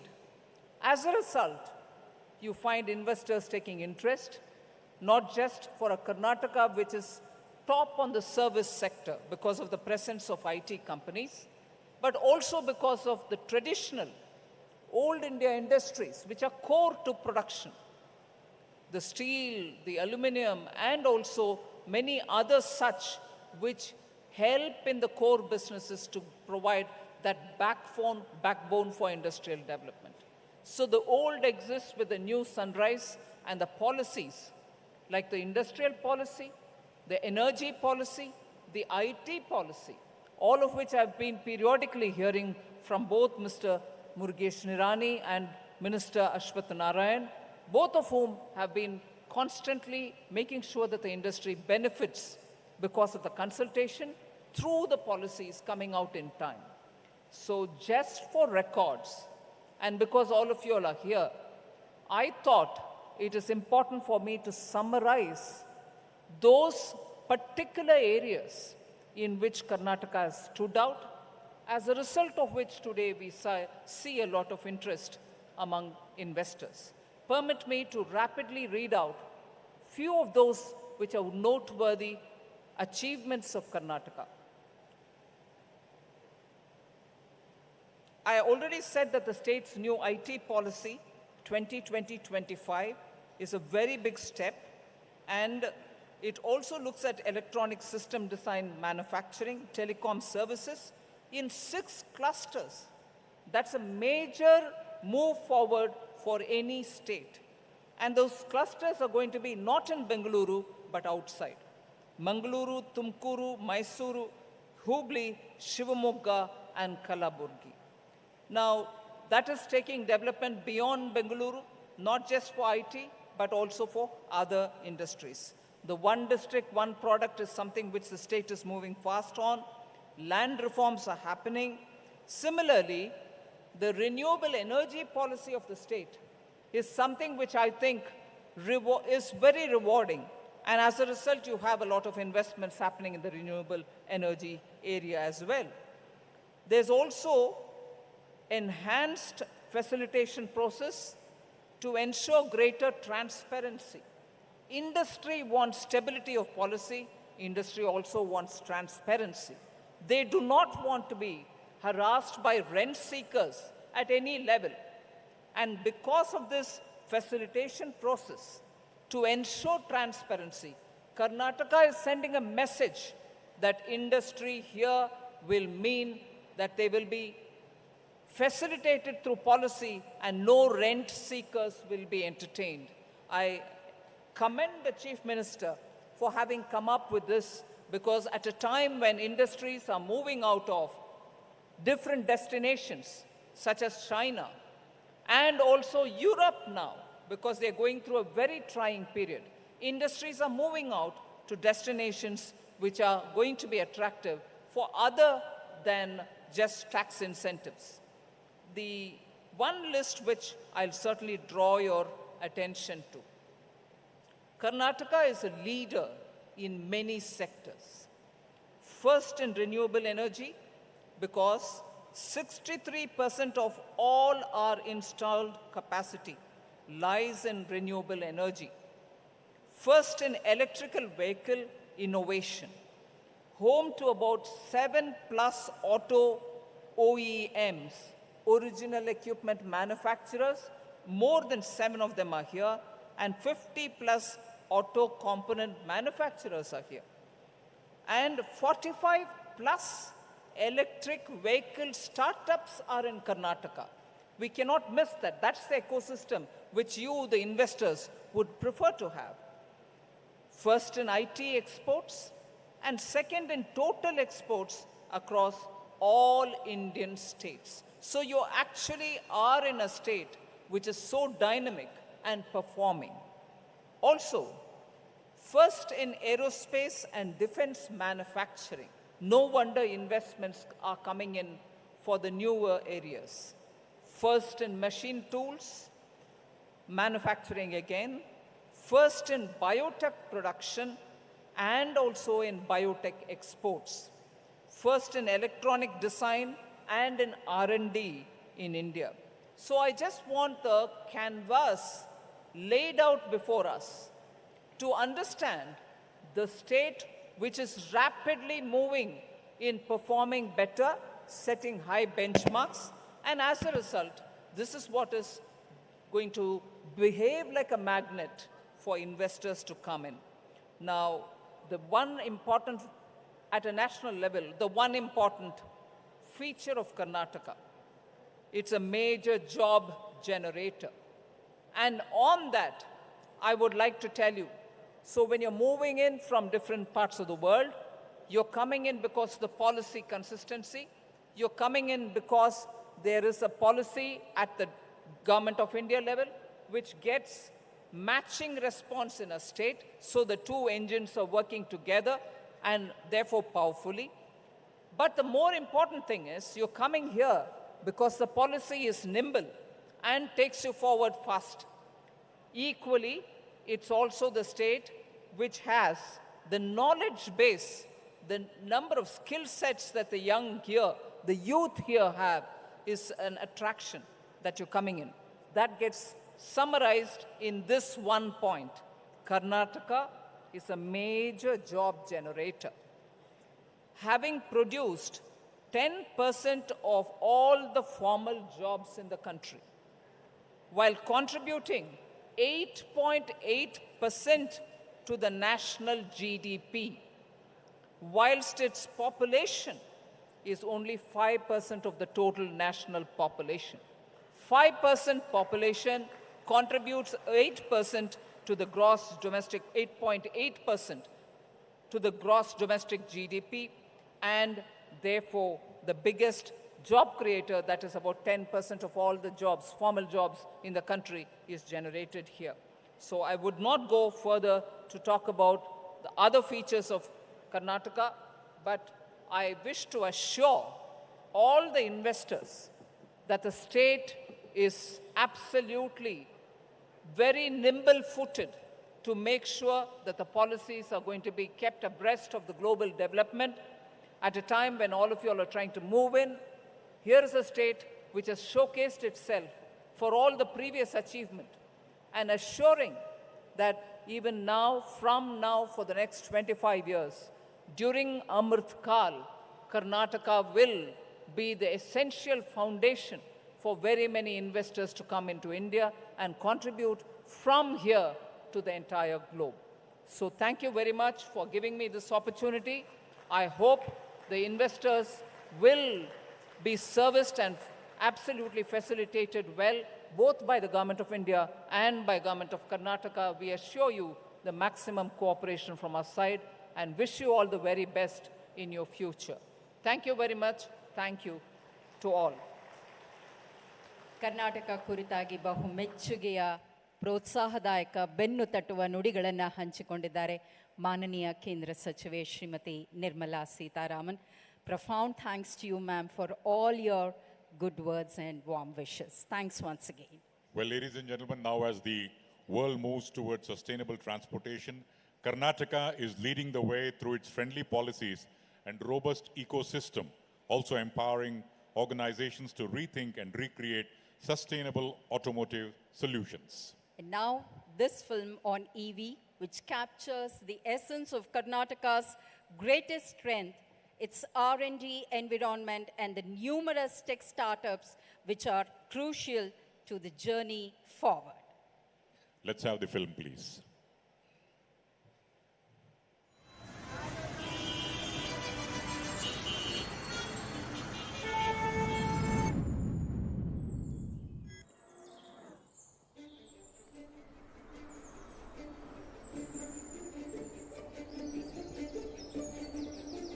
They say change is the only constant. And when change captures the imagination, it becomes a revolution.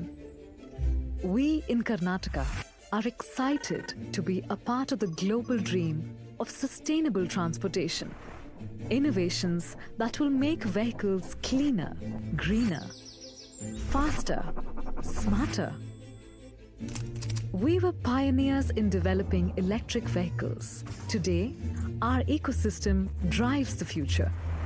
We help the biggest names build automotive solutions of tomorrow. The best infrastructure supports the greatest ideas.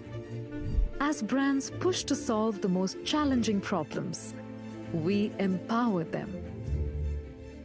Our network of highly specialized technical institutions is the foundation of our skilled and talented pool of automotive engineers. Our human resources are our greatest strength. They are the ones who create. They are the ones who dream. We are home to some of the most enterprising startups in the world. These innovative minds are pushing boundaries, building on ideas that are redefining the world of automotives, creating change. We want to bring change through our visionary policies, through our robust ecosystem, through our extraordinary talent pool. We want to change the future of transportation.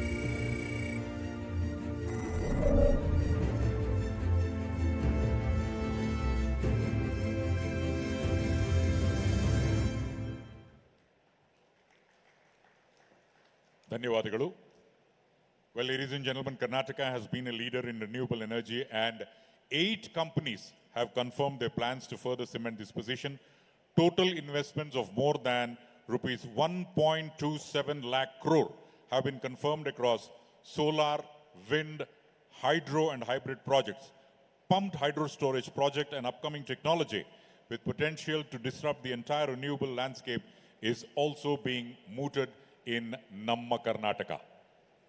It's MOU time once again, and may we request all the investors to kindly come up on the dais. Renewable energy, iron ore mining, gold mining. We have Pratik Agarwal, Managing Director, Sterlite Power Transmission, Vedanta.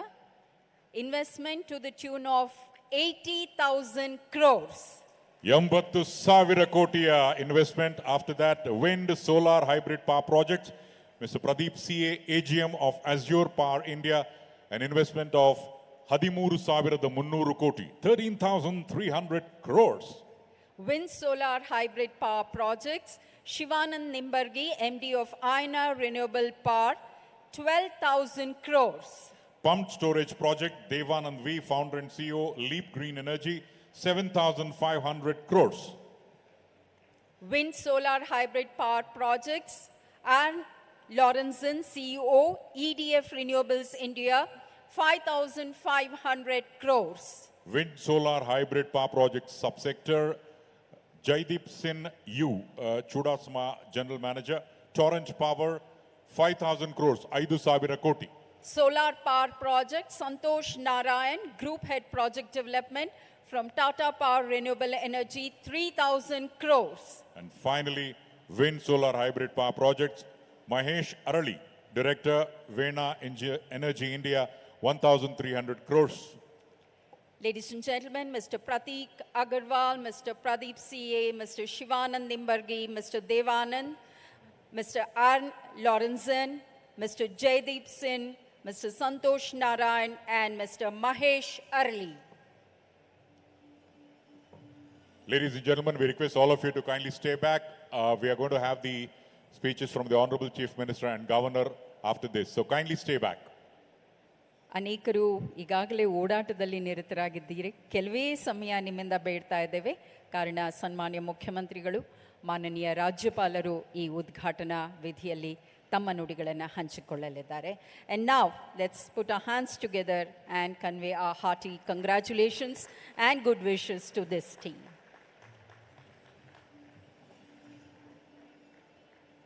ಧನ್ಯವಾದಗಳು. The thumbs up says it all. Thank you, sir.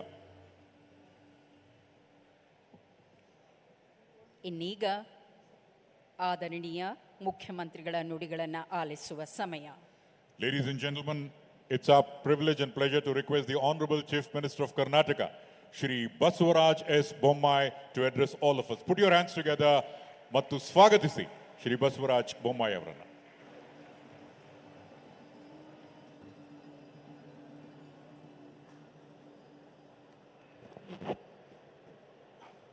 ಎಲ್ಲರಿಗೂ ನಮಸ್ಕಾರ. ಕರ್ನಾಟಕದ ಆರ್ಥಿಕ ಬೆಳವಣಿಗೆಯಲ್ಲಿ ಇದೊಂದು ಅತ್ಯಂತ ಮಹತ್ವದ ದಿನ ಅಂತ ನಾನು ಭಾವಿಸಿದ್ದೇನೆ. ಕರ್ನಾಟಕದ ಆರ್ಥಿಕ ಪ್ರಗತಿ ಸಮಗ್ರ ಭಾರತದ ಆರ್ಥಿಕ ಪ್ರಗತಿ ಜೊತೆಗೆ ಜೋಡಿಸಿದೆ. ಹೀಗಾಗಿ ಕರ್ನಾಟಕ ಪ್ರಗತಿ ಆಗುವುದು ಅತ್ಯಂತ ಮಹತ್ವದಿದೆ. ಇಂಥ ಒಂದು ಜಾಗತಿಕ ಬಂಡವಾಳ ಹೂಡಿಕೆದಾರರ ಸಮ್ಮೇಳನಕ್ಕೆ ಎಲ್ಲ ಹೂಡಿಕೆದಾರರನ್ನ ಮತ್ತು ಇಲ್ಲಿ ನೆರೆದಂಥ ಎಲ್ಲ ಔದ್ಯೋಗಿಕ ರಂಗದಲ್ಲಿರುವಂಥ ಎಲ್ಲ ಮಹನೀಯರನ್ನು ನಾನು ಮತ್ತೊಮ್ಮೆ ಈ ರಾಜ್ಯದ ಮುಖ್ಯಸ್ಥನಾಗಿ ಹೃದಯಪೂರ್ವಕವಾದಂಥ ಸ್ವಾಗತವನ್ನು ನಾನು ಕೋರ್ತಾ ಇದ್ದೇನೆ. ಇವತ್ತು ಈ ಜಾಗತಿಕ ಬಂಡವಾಳ ಹೂಡಿಕೆಗೆ ಆಗಮಿಸಿರುವಂಥ ಎಲ್ಲ ಮಹನೀಯರು ಇದರ ಒಂದು ಮಹತ್ವವನ್ನು ಹೆಚ್ಚಿಸಿದ್ದಾರೆ. ಮೊದಲನೇದಾಗಿ ನಮ್ಮ ಗಂತವತ್ತ ರಾಜ್ಯಪಾಲರಾದಂಥ ಶ್ರೀ ತಾವರ್ಚಂದ್ ಗೆಹ್ಲೋಟ್ ಜಿ, ನಮ್ಮವರೇ ನಮ್ಮ ರಾಜ್ಯದಿಂದನೇ ರಾಜ್ಯಸಭೆಗೆ ಪ್ರತಿನಿಧಿಸುವಂಥ ನಮ್ಮ ಹೆಮ್ಮೆಯ ಕೇಂದ್ರದ ಹಣಕಾಸಿನ ಸಚಿವರು ಇಡೀ ದೇಶದ ಹಣಕಾಸಿನ ಜವಾಬ್ದಾರಿಯನ್ನು ಹೊತ್ತು ಭಾರತ ದೇಶವನ್ನು ಆರ್ಥಿಕ ನಕ್ಷೆಯಲ್ಲಿ ಅತ್ಯಂತ ಉನ್ನತ ಮಟ್ಟಕ್ಕೆ ತೆಗೆದುಕೊಂಡು ಹೋಗಿರುವಂಥ ಸನ್ಮಾನ್ಯ ಶ್ರೀಮತಿ ನಿರ್ಮಲಾ ಸೀತಾರಾಮನ್ ಜಿ, ಇಡೀ ಭಾರತ ದೇಶದ ಔದ್ಯಮಿಕ ರಂಗದಲ್ಲಿ ತಮ್ಮದೇ ಆದಂಥ ಹೆಸರನ್ನು ಛಾಪನ್ನು ಮೂಡಿಸಿ ಹಲವಾರು ವರ್ಷ ಭಾರತದ ಇಂಡಸ್ಟ್ರಿ ಮತ್ತು ಕಾಮರ್ಸ್ನಲ್ಲಿ ಪ್ರಗತಿ ಆಗೋದಕ್ಕೆ ಅತ್ಯಂತ ಕ್ಷಮತೆಯಿಂದ ಕೆಲಸ ಮಾಡುತ್ತಿರುವಂಥ union minister for commerce and industry ಸನ್ಮಾನ್ಯ ಶ್ರೀ ಪಿಯೂಷ್ ಗೋಯಲ್ ಜಿ, ನಮ್ಮವರೇ ಕೇಂದ್ರದಲ್ಲಿ ಪ್ರಭಾವಿ ಸಚಿವರಾಗಿ ಕರ್ನಾಟಕವನ್ನು ಅತ್ಯಂತ ಸಮರ್ಥವಾಗಿ ಪ್ರತಿನಿಧಿಸಿ ಇಲ್ಲಿಯ ಎಲ್ಲ ಯೋಜನೆಗಳಿಗೆ ಸಮಸ್ಯೆಗಳಿಗೆ ಪರಿಹಾರವನ್ನು ದೊರಕಿಸಿಕೊಡುವಂಥ ನಾಯಕತ್ವವನ್ನು ವಹಿಸಿರುವಂಥ ಯೂನಿಯನ್ ಮಿನಿಸ್ಟರ್ ಫಾರ್ ಕೋಲ್ ಮೈನ್ಸ್ ಆ್ಯಂಡ್ ಪಾರ್ಲಿಮೆಂಟರಿ ಅಫೇರ್ಸ್ ಸನ್ಮಾನ್ಯ ಶ್ರೀ ಪ್ರಹ್ಲಾದ್ ಜೋಶಿ ಜಿ, ಇನ್ನೊಬ್ಬರು ನಮ್ಮವರೇ ಸ್ವಂತ ಇಂಡಸ್ಟ್ರಿಯಲಿಸ್ಟ್ ಆಗಿ ಇಂಡಸ್ಟ್ರಿಯ ನಾಯಕರಾಗಿ ಇವತ್ತು ಇಡೀ ಭಾರತ ದೇಶದ IT BT ಸ್ಕಿಲ್ ಡೆವಲಪ್ಮೆಂಟ್ನಲ್ಲಿ ನಾಯಕತ್ವವನ್ನು ಒದಗಿಸ್ತಿರುವಂಥ ನಮ್ಮ ಹೆಮ್ಮೆಯ ಶ್ರೀ ರಾಜೀವ್ ಚಂದ್ರಶೇಖರ್ ಜಿ, ಹಾಗೂ ವಿಶೇಷವಾದ ಆಹ್ವಾನಿತರಾಗಿ ಬಂದಿರುವಂಥ ಕರ್ನಾಟಕದ ಬಗ್ಗೆ ಅತ್ಯಂತ ಕಳಕಳಿ ಇದ್ದು ಇದು ನಮ್ಮ ಸ್ಥಳದಲ್ಲಿ ಆಗ್ತಾಯಿದೆ, ನಾನು ಕೂಡ ಭಾಗವಹಿಸ್ತೀನಿ ಅಂತ ಬಂದಂಥ ಗಂತವತ್ತ ಗೌರವಾನ್ವಿತ ರಾಜಮಾತಾ ಮೈಸೂರಿನ ರಾಜಮಾತಾ ಆದಂಥ ಸನ್ಮಾನ್ಯ ಶ್ರೀ ಪ್ರಮೋದ ದೇವಿ ಒಡೆಯರ್ ಜಿ, ಈ ಒಂದು ಜಾಗತಿಕ ಇನ್ವೆಸ್ಟ್ ಮೀಟ್ಗೆ ಕಳೆದ ಒಂದು ವರ್ಷ ನಿರಂತರವಾಗಿ ಪರಿಶ್ರಮವನ್ನು ಪಟ್ಟು ಈಗಾಗಲೇ ಗ್ಲೋಬಲ್ ಇನ್ವೆಸ್ಟರ್ ಮೀಟಿನ ಅನುಭವ ಹೊಂದಿರುವಂಥ ತಾವೇ ಸ್ವಂತ ಇಂಡಸ್ಟ್ರಿಯಲಿಸ್ಟ್ ಆಗಿ ಯಶಸ್ವಿ ಇಂಡಸ್ಟ್ರಿಯಲಿಸ್ಟ್ ಆಗಿ 70,000ಕ್ಕಿಂತ ಹೆಚ್ಚು ಜನರಿಗೆ ಉದ್ಯೋಗ ಕೊಟ್ಟಿರುವಂಥ, ನೀನು ಉದ್ಯಮಿ ಆಗು, ಉದ್ಯೋಗ ಅಲ್ಲ ಉದ್ಯಮಿ ಆಗು ಅನ್ನುವಂಥ ಪ್ರೇರಣೆಯನ್ನು ಕೊಟ್ಟಿರುವಂಥ ನನ್ನ ಆತ್ಮೀಯ ಸ್ನೇಹಿತರಂಥ ಮುರುಗೇಶ್ ನಿರಾಣ್ಜಿಯವರೇ, ನನ್ನ ಸಚಿವ ಸಂಪುಟದ ಸಚಿವಗಳು IT BT ಸಚಿವರು ಇದೇ ತಿಂಗಳು IT BT ಕರ್ನಾಟಕ ಸಮ್ಮಿಟನ್ನು ಮಾಡೋದಕ್ಕೆಲ್ಲ ಸಿದ್ಧತೆಯನ್ನು ಮಾಡಿಕೊಂಡಿರುವಂಥ IT BTಯಲ್ಲಿ ಕ್ರಾಂತಿ ಮಾಡಿರುವಂಥ doctor C N Ashwath Narayan ಅವರೇ, ಸಣ್ಣ ಕೈಗಾರಿಕೆ ಬಗ್ಗೆ ಕಾಳಜಿ ವಹಿಸಿ, ಅದೆಂದೂ ಕೂಡ ನೆಗ್ಲೆಕ್ಟ್ ಆಗಬಾರ್ದು ಅಂಥೇಳಿ ಸಣ್ಣ ಕೈಗಾರಿಕೆ ಬಗ್ಗೆ ಸದಾ ಧ್ವನಿಯನ್ನು ಎತ್ತಿ ಅದಕ್ಕೆಲ್ಲ ಪರಿಹಾರವನ್ನು ಅತ್ಯಂತ ಸಮರ್ಥವಾಗಿ ಕೊಡ್ತಾ ಇರುವಂಥ ನಮ್ಮ ಹಿರಿಯ ಸಚಿವರಾದಂಥ MT ನಾಗರಾಜ್ ಅವರೇ, ವೇದಿಕೆ ಮೇಲಿರುವಂಥ ಎಲ್ಲ ದೇಶದ ಪ್ರಮುಖ ಕೈಗಾರಿಕೋದ್ಯಮಿಗಳೇ, ಇಲ್ಲಿ ನೆರೆದಿರುವಂಥ ಎಲ್ಲ ಬಂಧು ಭಗಿನಿಯರೇ, ಅಕ್ಕ ತಂಗಿಯರೇ, ಅಣ್ಣ ತಮ್ಮಂದಿರ, ಮಾಧ್ಯಮ ಸ್ನೇಹಿತರು, ನನಗೆ ಭಾಳ ಸಂತೋಷ ಆಗ್ತಾ ಇದೆ. ಕೋವಿಡಿನ ನಂತರ ಯಾವುದಾದ್ರೂ ರಾಜ್ಯ ಈ ಥರದ ಒಂದು ಇನ್ವೆಸ್ಟ್ಮೆಂಟ್ ಮೀಟನ್ನು ಮಾಡಿ, ಜಾಗತಿಕ ಇನ್ವೆಸ್ಟ್ಮೆಂಟನ್ನು ಮಾಡಿ ಎಲ್ಲ ಇನ್ವೆಸ್ಟರ್ಗಳ ವಿಶ್ವಾಸವನ್ನು ಗಳಿಸಿ ಬಹಳ ದೊಡ್ಡ ಪ್ರಮಾಣದ ಒಂದು ಪ್ರತಿಕ್ರಿಯೆ ರೆಸ್ಪಾನ್ಸನ್ನು ಪಡ್ಕೊಂಡು 7 ಲಕ್ಷಕ್ಕಿಂತ ಹೆಚ್ಚು ಕೋಟಿ ಇನ್ವೆಸ್ಟ್ಮೆಂಟು ಬರೋದಕ್ಕೆ ಸಾಧ್ಯ ಆಗಿದ್ದರೆ ಅದು ನಮ್ಮ ಕರ್ನಾಟಕದ ಶಕ್ತಿ, ನಮ್ಮ ಕರ್ನಾಟಕದ ಒಂದು ಇತಿಹಾಸ, ಪರಂಪರೆ, ಸಂಸ್ಕೃತಿ ಮತ್ತು ಇಂಡಸ್ಟ್ರಿಯಲ್ ಎಕೋಸಿಸ್ಟಮ್. ನಾವು ಇನ್ನೊಬ್ಬರ ಮೇಲೆ ವಿಶ್ವಾಸ ಇಡೋದಕ್ಕಿಂತ ಮುಂಚೆ ನಮ್ಮ ಮೇಲೆ ನಾವು ವಿಶ್ವಾಸ ಇಡಬೇಕು. We have to believe in ourselves. We have to believe in our capabilities. We have to believe in our abilities during the tough times. Convert calamity into opportunity, and that is what Karnataka is. The calamity of COVID, not only we met squarely, we controlled it, contained it. At the same time, that was a time for preparation of Karnataka to think differently. And post-COVID, we knew that the world is going to change. The world economic scenario is going to change. And we have to be ready for it. And Karnataka should be pioneer for recovery of economy. Instead of waiting for somebody else to do it, why not we do it ourselves? Let be the change and let be the leaders for the change. And let it start from us, by example, not by words. This is our strength. This is our resolve. And this is our vision too. Hence, we see that along with the recovery of pandemic in Karnataka especially, economy recovered much more faster. ನಮ್ಮ ಆರ್ಥಿಕ ಬೆಳವಣಿಗೆ ಕೋವಿಡಿನಿಂದ ಹೊರಗಡೆ ಬರುವಂಥ ಸಂದರ್ಭದಲ್ಲಿ ಆರ್ಥಿಕ ಬೆಳವಣಿಗೆ ಅದಕ್ಕಿಂತ ಅಧಿಕವಾಗಿತ್ತು. ಕಳೆದ ವರ್ಷ ನಮ್ಮ ಬಜೆಟ್ಟಿನ ರೆವಿನ್ಯೂ ಕಲೆಕ್ಷನ್ ಗೋಲ್ ಏನಿತ್ತು, ಅದಕ್ಕಿಂತ 13,000 ಕೋಟಿ ಹೆಚ್ಚು ಕಲೆಕ್ಷನ್ ಮಾಡಿದ್ವಿ. ಅರ್ಧ ವರ್ಷ ಕೋವಿಡ್ ಇದ್ದರೂ ಕೂಡ 6 ತಿಂಗಳಲ್ಲಿ ನಮ್ಮ ಆರ್ಥಿಕ ಬೆಳವಣಿಗೆ, ನಮ್ಮ ಸರ್ಕಾರದ ದಕ್ಷತೆ 13,000 ಕೋಟಿ ನಾವು ಇವತ್ತು ಹೆಚ್ಚು ಕಲೆಕ್ಟ್ ಮಾಡಿದ್ವಿ. As Madam Nirmala Sitaram ji knows that when around October, November last year, we were lagging behind 5,000 crores in our revenue collections. But by end of May, we not only collected the 5,000 crores, we collected 13,000 crores more than our target. That is the strength of our economic activity. We are one of the highest GST collection states. In fact, we are number 2 now. And Madam will be very happy. We were number 3 and number 4 last year, but we have become number 2, Piyush ji. Therefore, the activity down at the ground is swelling, and we have to respond from the top. We should have a better policy. We should have a better ecosystem, and that's exactly what we are doing. Karnataka is not only a place for a better ecosystem, we are forward-looking policy state. We have policies for ease of doing business, industrial incentive policies.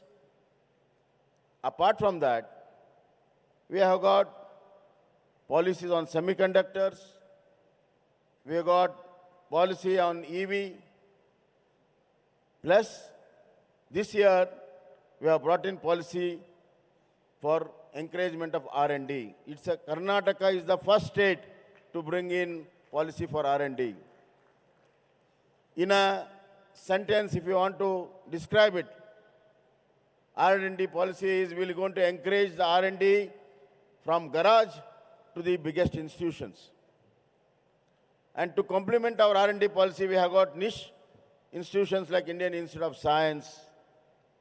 Now we have got IIT. Then we have got IIMs. We have got CFTRI. We have got DRDO. Whole lot of institutions, premier institutions are there in Karnataka. And R&D policy was very much necessary because 400 niche R&D policies are there in Bangalore. More than 5 to 10,000. Murugesh, 1 second. I want to tell my minister something. More than 5 to 10,000 engineers from all over the world land up in Bangalore to participate in all the R&D activities in all the multinational and international R&D centers here. Piyush ji, Bangalore is one city where more than 400 international R&Ds are there, which no other city in the world, not in India, no other city in the world can boast of. And what is the range? The range is from human genomics to the aerospace. From the ground to the space. That is the range of R&D we are doing. Therefore, the future of not only Karnataka, not only India, not only globe, the future of human development is happening in Karnataka. That is what I want to emphasize. And rightly so, our Niti Aayog has been consistently rating Karnataka as #1 innovation state. And you know, innovation is not an easy job to do. It is most unrewarding job unless until it is recognized. Therefore, we have brought in R&D policy. The second policy which I want to talk is policy on employment. I might be a little wrong, out of place here, but the facts are facts. I have to put forward. What all investment comes, it is good for the economy. It is good for the economy of the state and the country. But as a head of the state, I have to be very carefully looking into it, what is good for my people also. It is not only good enough for the nation and the state to be rich. It is very much important that people of the country and the state also be benefited. They should also be economically strong. They should be also rich. People of this country and state should be rich. And that comes only through hard work, and the hard work comes through employment opportunities. Therefore, I have made an employment policy. My dear friends who are investing and who are invested, the good news is we are going to give all the incentives on the capital investments. You need not worry. Not even a single % will be reduced. It can be much more. But those who can employ more, the incentives will be more. If we employ more people, more incentives is going to come. And that is going to flow back in the system. Therefore, we have policy where your employees will be very happy. Employees will be well paid, they'll be very happy. More production output will come to you. Ultimately, in business, whatever we invest, it has to come back. It can come back in the form of profits. It can come back in the form of goodwill. It can come back as a value addition to your products. And that's going to happen in Karnataka. And Karnataka is a place where challenges are met. We are not only part of the problem. Myself and my government want to be a part of solution. There's a solution for all the problems. Hence, there are some issues, policy issues, there might be some infrastructure issues, where we will meet them very squarely, sitting on the table across. We can solve all those issues, and we have been solving them.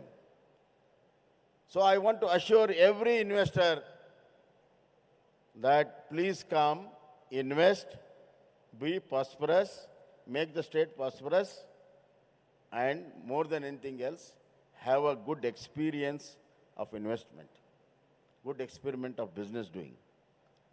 Karnataka is a place where you feel at home. You feel at home after investing. You can be rest assured that whatever you have invested, whatever you have sown the seed, you will reap the fruits very soon. The failures are very little in Karnataka unless in some other parts. And as our Piyush Goyal ji and Madam has stressed, the competition is most welcome. Some states are really worried about the competition.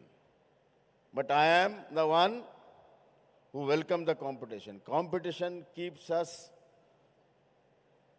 on our heels and it keeps us efficient. Without competition, it's a complacent. With competition, it's efficient. Therefore, our competition is a global competition. We know the economic situation better than anybody. After COVID, the economic scenario of the world has changed. The countries who were giants in economy, they are now fighting their inflation and fighting their recessions. Therefore, the entire other worlds are looking towards the developing countries. And I don't want to stress much more. I think Piyush has said that China plus one is the buzzword now. And China plus one destinations are very few. And the major destination is India. This is an opportunity. That's why I said we are going to convert this calamity into opportunity.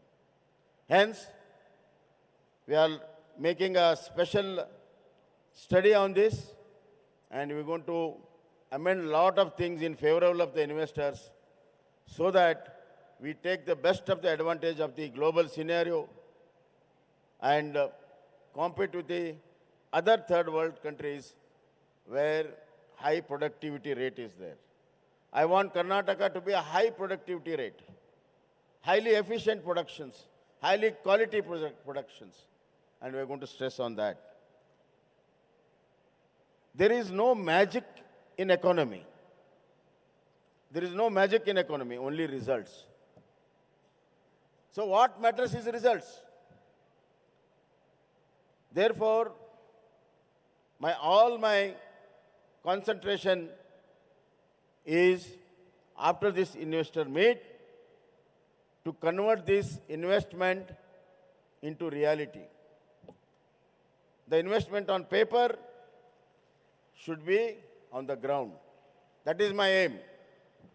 Therefore, as a prelude to this, we have already approved more than 2.880 lakh crores of investment before this meet. The rest of the investments, we will be engaging with them. In next 3 months, we will decide about the next investments. I want to tell one more thing. Government is into a very serious business making. We are very serious about this. Government is very serious. And I want investors to be also serious. We mean business. Whatever has been signed today should be converted into action. And we'll be going out of the way. We have got certain policies where you have to just issue us an affidavit that these are the things we want to do, these are the permissions we need. We need not wait for the permissions. You can start off within 2 years, you can get all the permissions. That's why we are number one in ease of doing business. We are number one in innovation. We are the highest FDI attraction state. And we are number one in, there are so many number ones. Sometimes I feel little. Number one in aerospace, machine tools, biotech, electronic designs, and so on and so forth. And number one in startups. And number one in renewable energy. And number one in unicorns. Out of 105, we have got more than 35 unicorns in Karnataka. Out of 4 decacorns, 3 are here in Karnataka. That speaks volume. We are very strong in manufacturing. We are very strong in services. We are very strong in ITBT. We are very strong now in startups. Therefore, this is the right destination and right state to come in. And I congratulate each one of your investors that you have made a right choice, a wiser choice, as our minister mentioned. And I assure you that you will never be disappointed. And what is the proof? The proof is all the mega industries which have been invested in Karnataka, they are also expanding once, twice, thrice. That is the proof. Once you come here, you have to expand. But now, the slogan is built for the world. Therefore, expansion is a very small word for us. We want to scale up. I want all my industries to scale up for the world and build for the world. ಈ ಕೆಲಸವನ್ನು ನಾವೆಲ್ಲರೂ ಸೇರಿ ಮಾಡೋಣ. Let us do it together. Now we are all together. We are like a family. Each one has got his own responsibilities. And I assure you that all my bureaucracy and all my team, including a dynamic minister in industry, ITBT, small industries, textile, sugar, all these people will work like a team. And only teamwork will succeed. And especially the vision of our Honorable Prime Minister. He has been a source of inspiration. He is a person who has shown us that any adverse situation will not last long. He has converted a lot of calamities into opportunities. He is a man with a vision and a man with a guts. I want to give a very small example which very few people have noticed. He decided that by 2025, all the household of the nation, more than 10 crore, will be giving piped water. For many people, it doesn't seem such a big thing. But imagine, no Prime Minister after independence of India has ever dared to make this statement that I will give piped water to every house of villages and cities of this country. Because the task is most difficult one. Some people say it's impossible. Water problem is a dynamic problem. But our Prime Minister had that courage and conviction. And he said, we'll do it. And already more than 50% of that has been achieved. By 2025, we'll have all the households with piped, not only piped, pure, healthy drinking water. It's the greatest achievement for 130 million population, my dear friends. Not that easy. So these are the sensitivity of our leader. From there to the aerospace support what he is giving. And his vision for Make in India, Atmanirbhar, and Sabke Saath, Sabka Vikas. We are in tune with his leadership, his vision, and we are going to take it forward. And as he himself mentioned, lastly, the double-engine government. It is a true sense double-engine government where we have lot of support, lot of guidance from Government of India. And some of the policies which the Honorable Finance Minister has announced in the budget, especially in the infrastructure, Karnataka has been benefited the most. And some of the programs of Honorable Prime Minister has really benefited the Karnataka the most. With this kind of investments, there has been investment coming from Government of India also. Hence, the investment of Government of India in infrastructure and investment of industrialists and the response of Karnataka with a better business and more economy and result-oriented economy, a resilient and sustainable economic growth. I don't want to name the figures, but the atmosphere is really charged up here. And you have really charged it 2 times by coming here and investing in Karnataka and committing to invest in Karnataka. Therefore, once again, I thank each one of you being part of the journey of economic growth of the state and the country. I want to tell you that you have got an important role from today to play, where our Prime Minister dream of $5 trillion economy by 2025. And in Karnataka, we have decided that we will contribute $1 trillion for that $5 trillion economy. And we have already started working on it. We are putting our strategies in place. We have identified the niche areas, and we are going to have a full steam.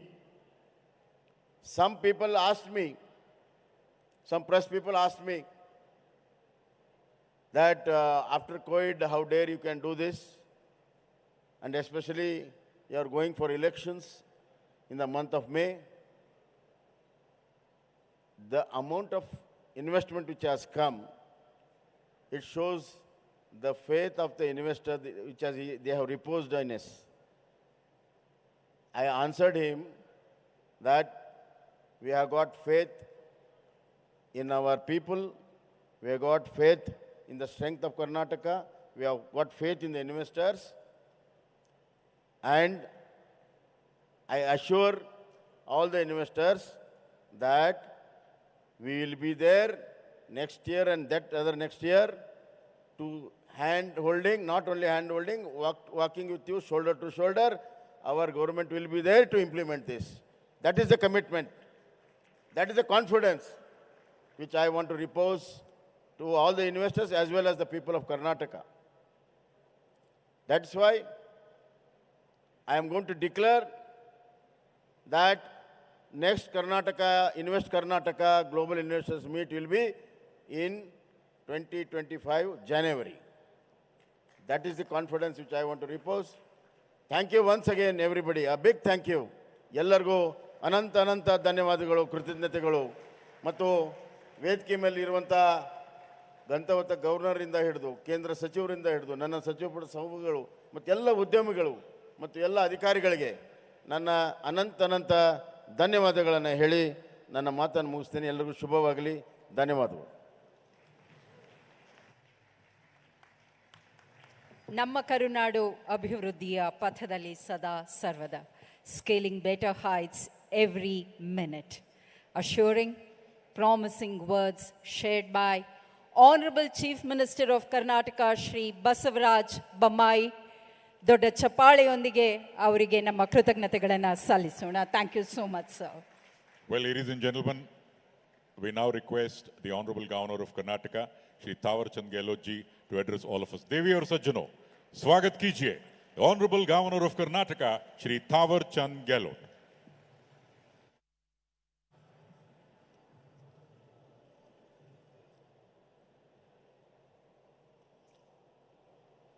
Global investors meet के शुभारंभ अवसर पर मंच पर उपस्थित कर्नाटक राज्य के यशस्वी मुख्यमंत्री श्रीमान बसवराज बोम्मई जी, भारत सरकार की यशस्वी मंत्री आदरणीय निर्मला सीतारमन जी, भारत सरकार के मंत्री आदरणीय पीयूष गोयल जी, श्री प्रहलाद जोशी जी, भारत सरकार के राज्य मंत्री श्री राजीव चंद्रशेखर जी, कर्नाटक सरकार के मंत्री doctor Ashwath Narayan ji, Shri N Nagraj ji, Murugesh Nirani ji,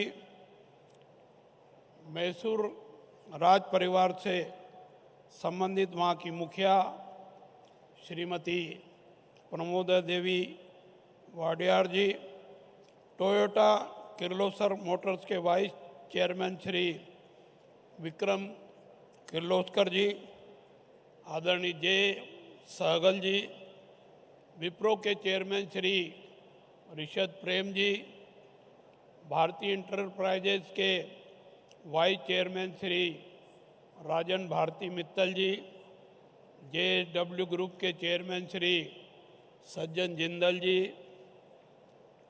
Adani ports and says के CEO श्री करण गौतम जी, स्टेरलाइट पावर के MD श्री प्रतीक अग्रवाल जी, कर्नाटक सरकार की मुख्य सचिव एवं अधिकारीगण, अन्य सभी अतिथि महानुभावों, मैं आप सबको सादर प्रणाम करता हूं और आप सबका हार्दिक अभिवादन करता हूं।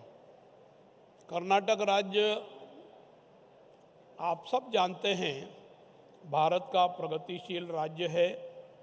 राज्य का अतीत वैभव, वर्तमान प्रौद्योगिकी विकास तथा प्राकृतिक संपदा के साथ साथ इस राज्य के महान व्यक्तियों की साधना का इतिहास रहा है।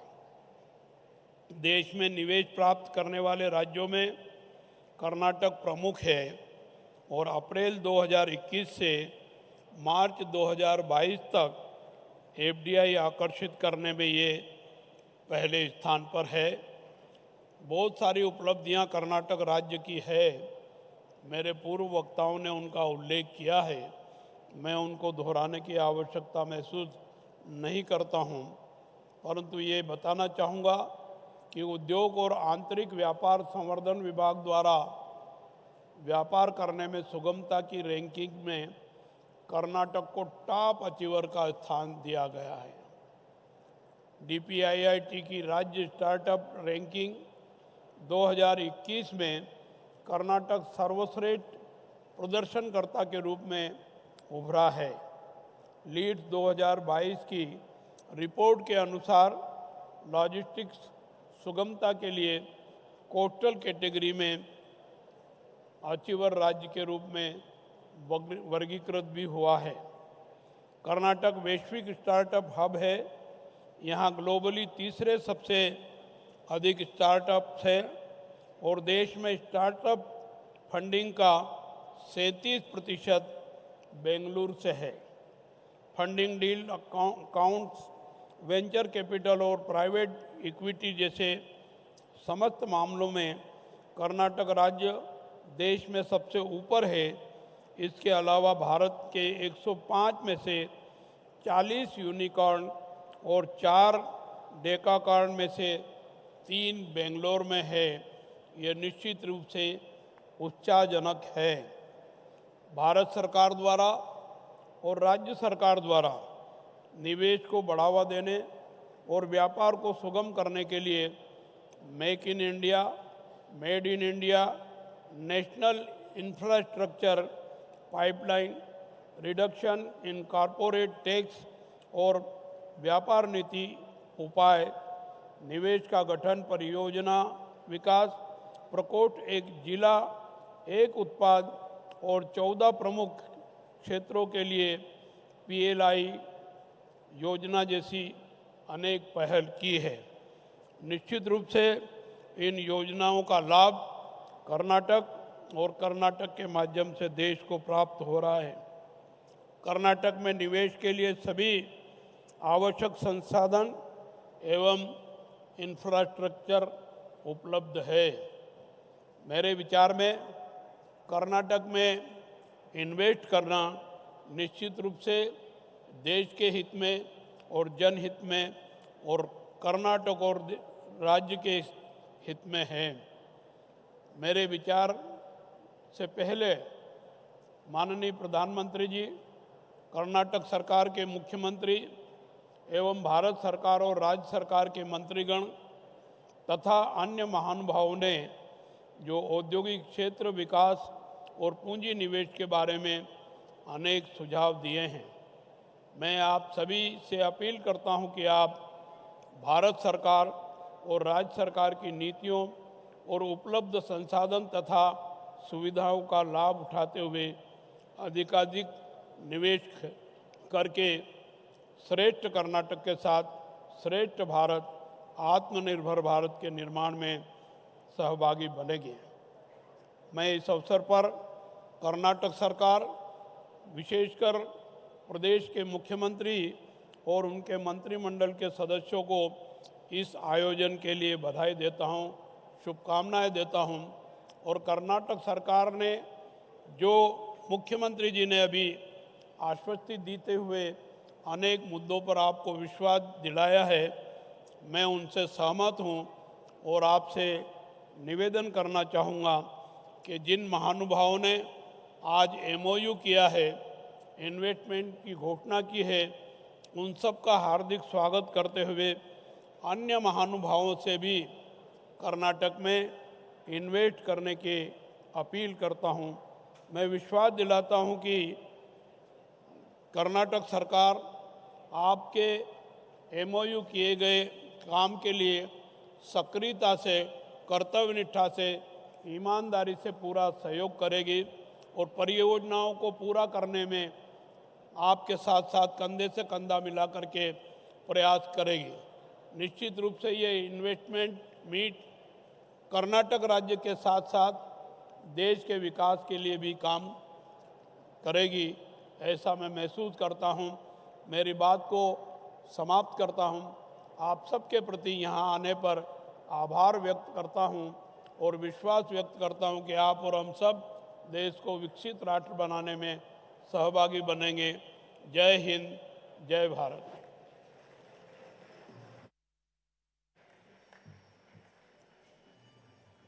Thank you, Honorable Governor of Karnataka, Shri Thawarchand Gehlot ji, for your words of wisdom. बहुत-बहुत धन्यवाद. And now, vote of thanks to be proposed by Commissioner for Industrial Development, Government of Karnataka, Srimati Gunjan Krishna. After this pick, the vote of thanks, words of thanks will happen, ma'am. I would request the dignitaries for a photograph and then the vote of thanks.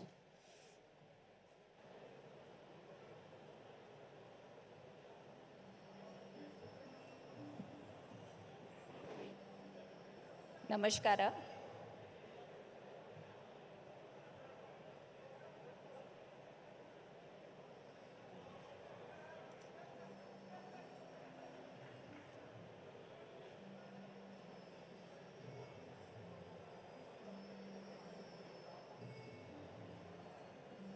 This is the spirit of Karnataka, ladies and gentlemen.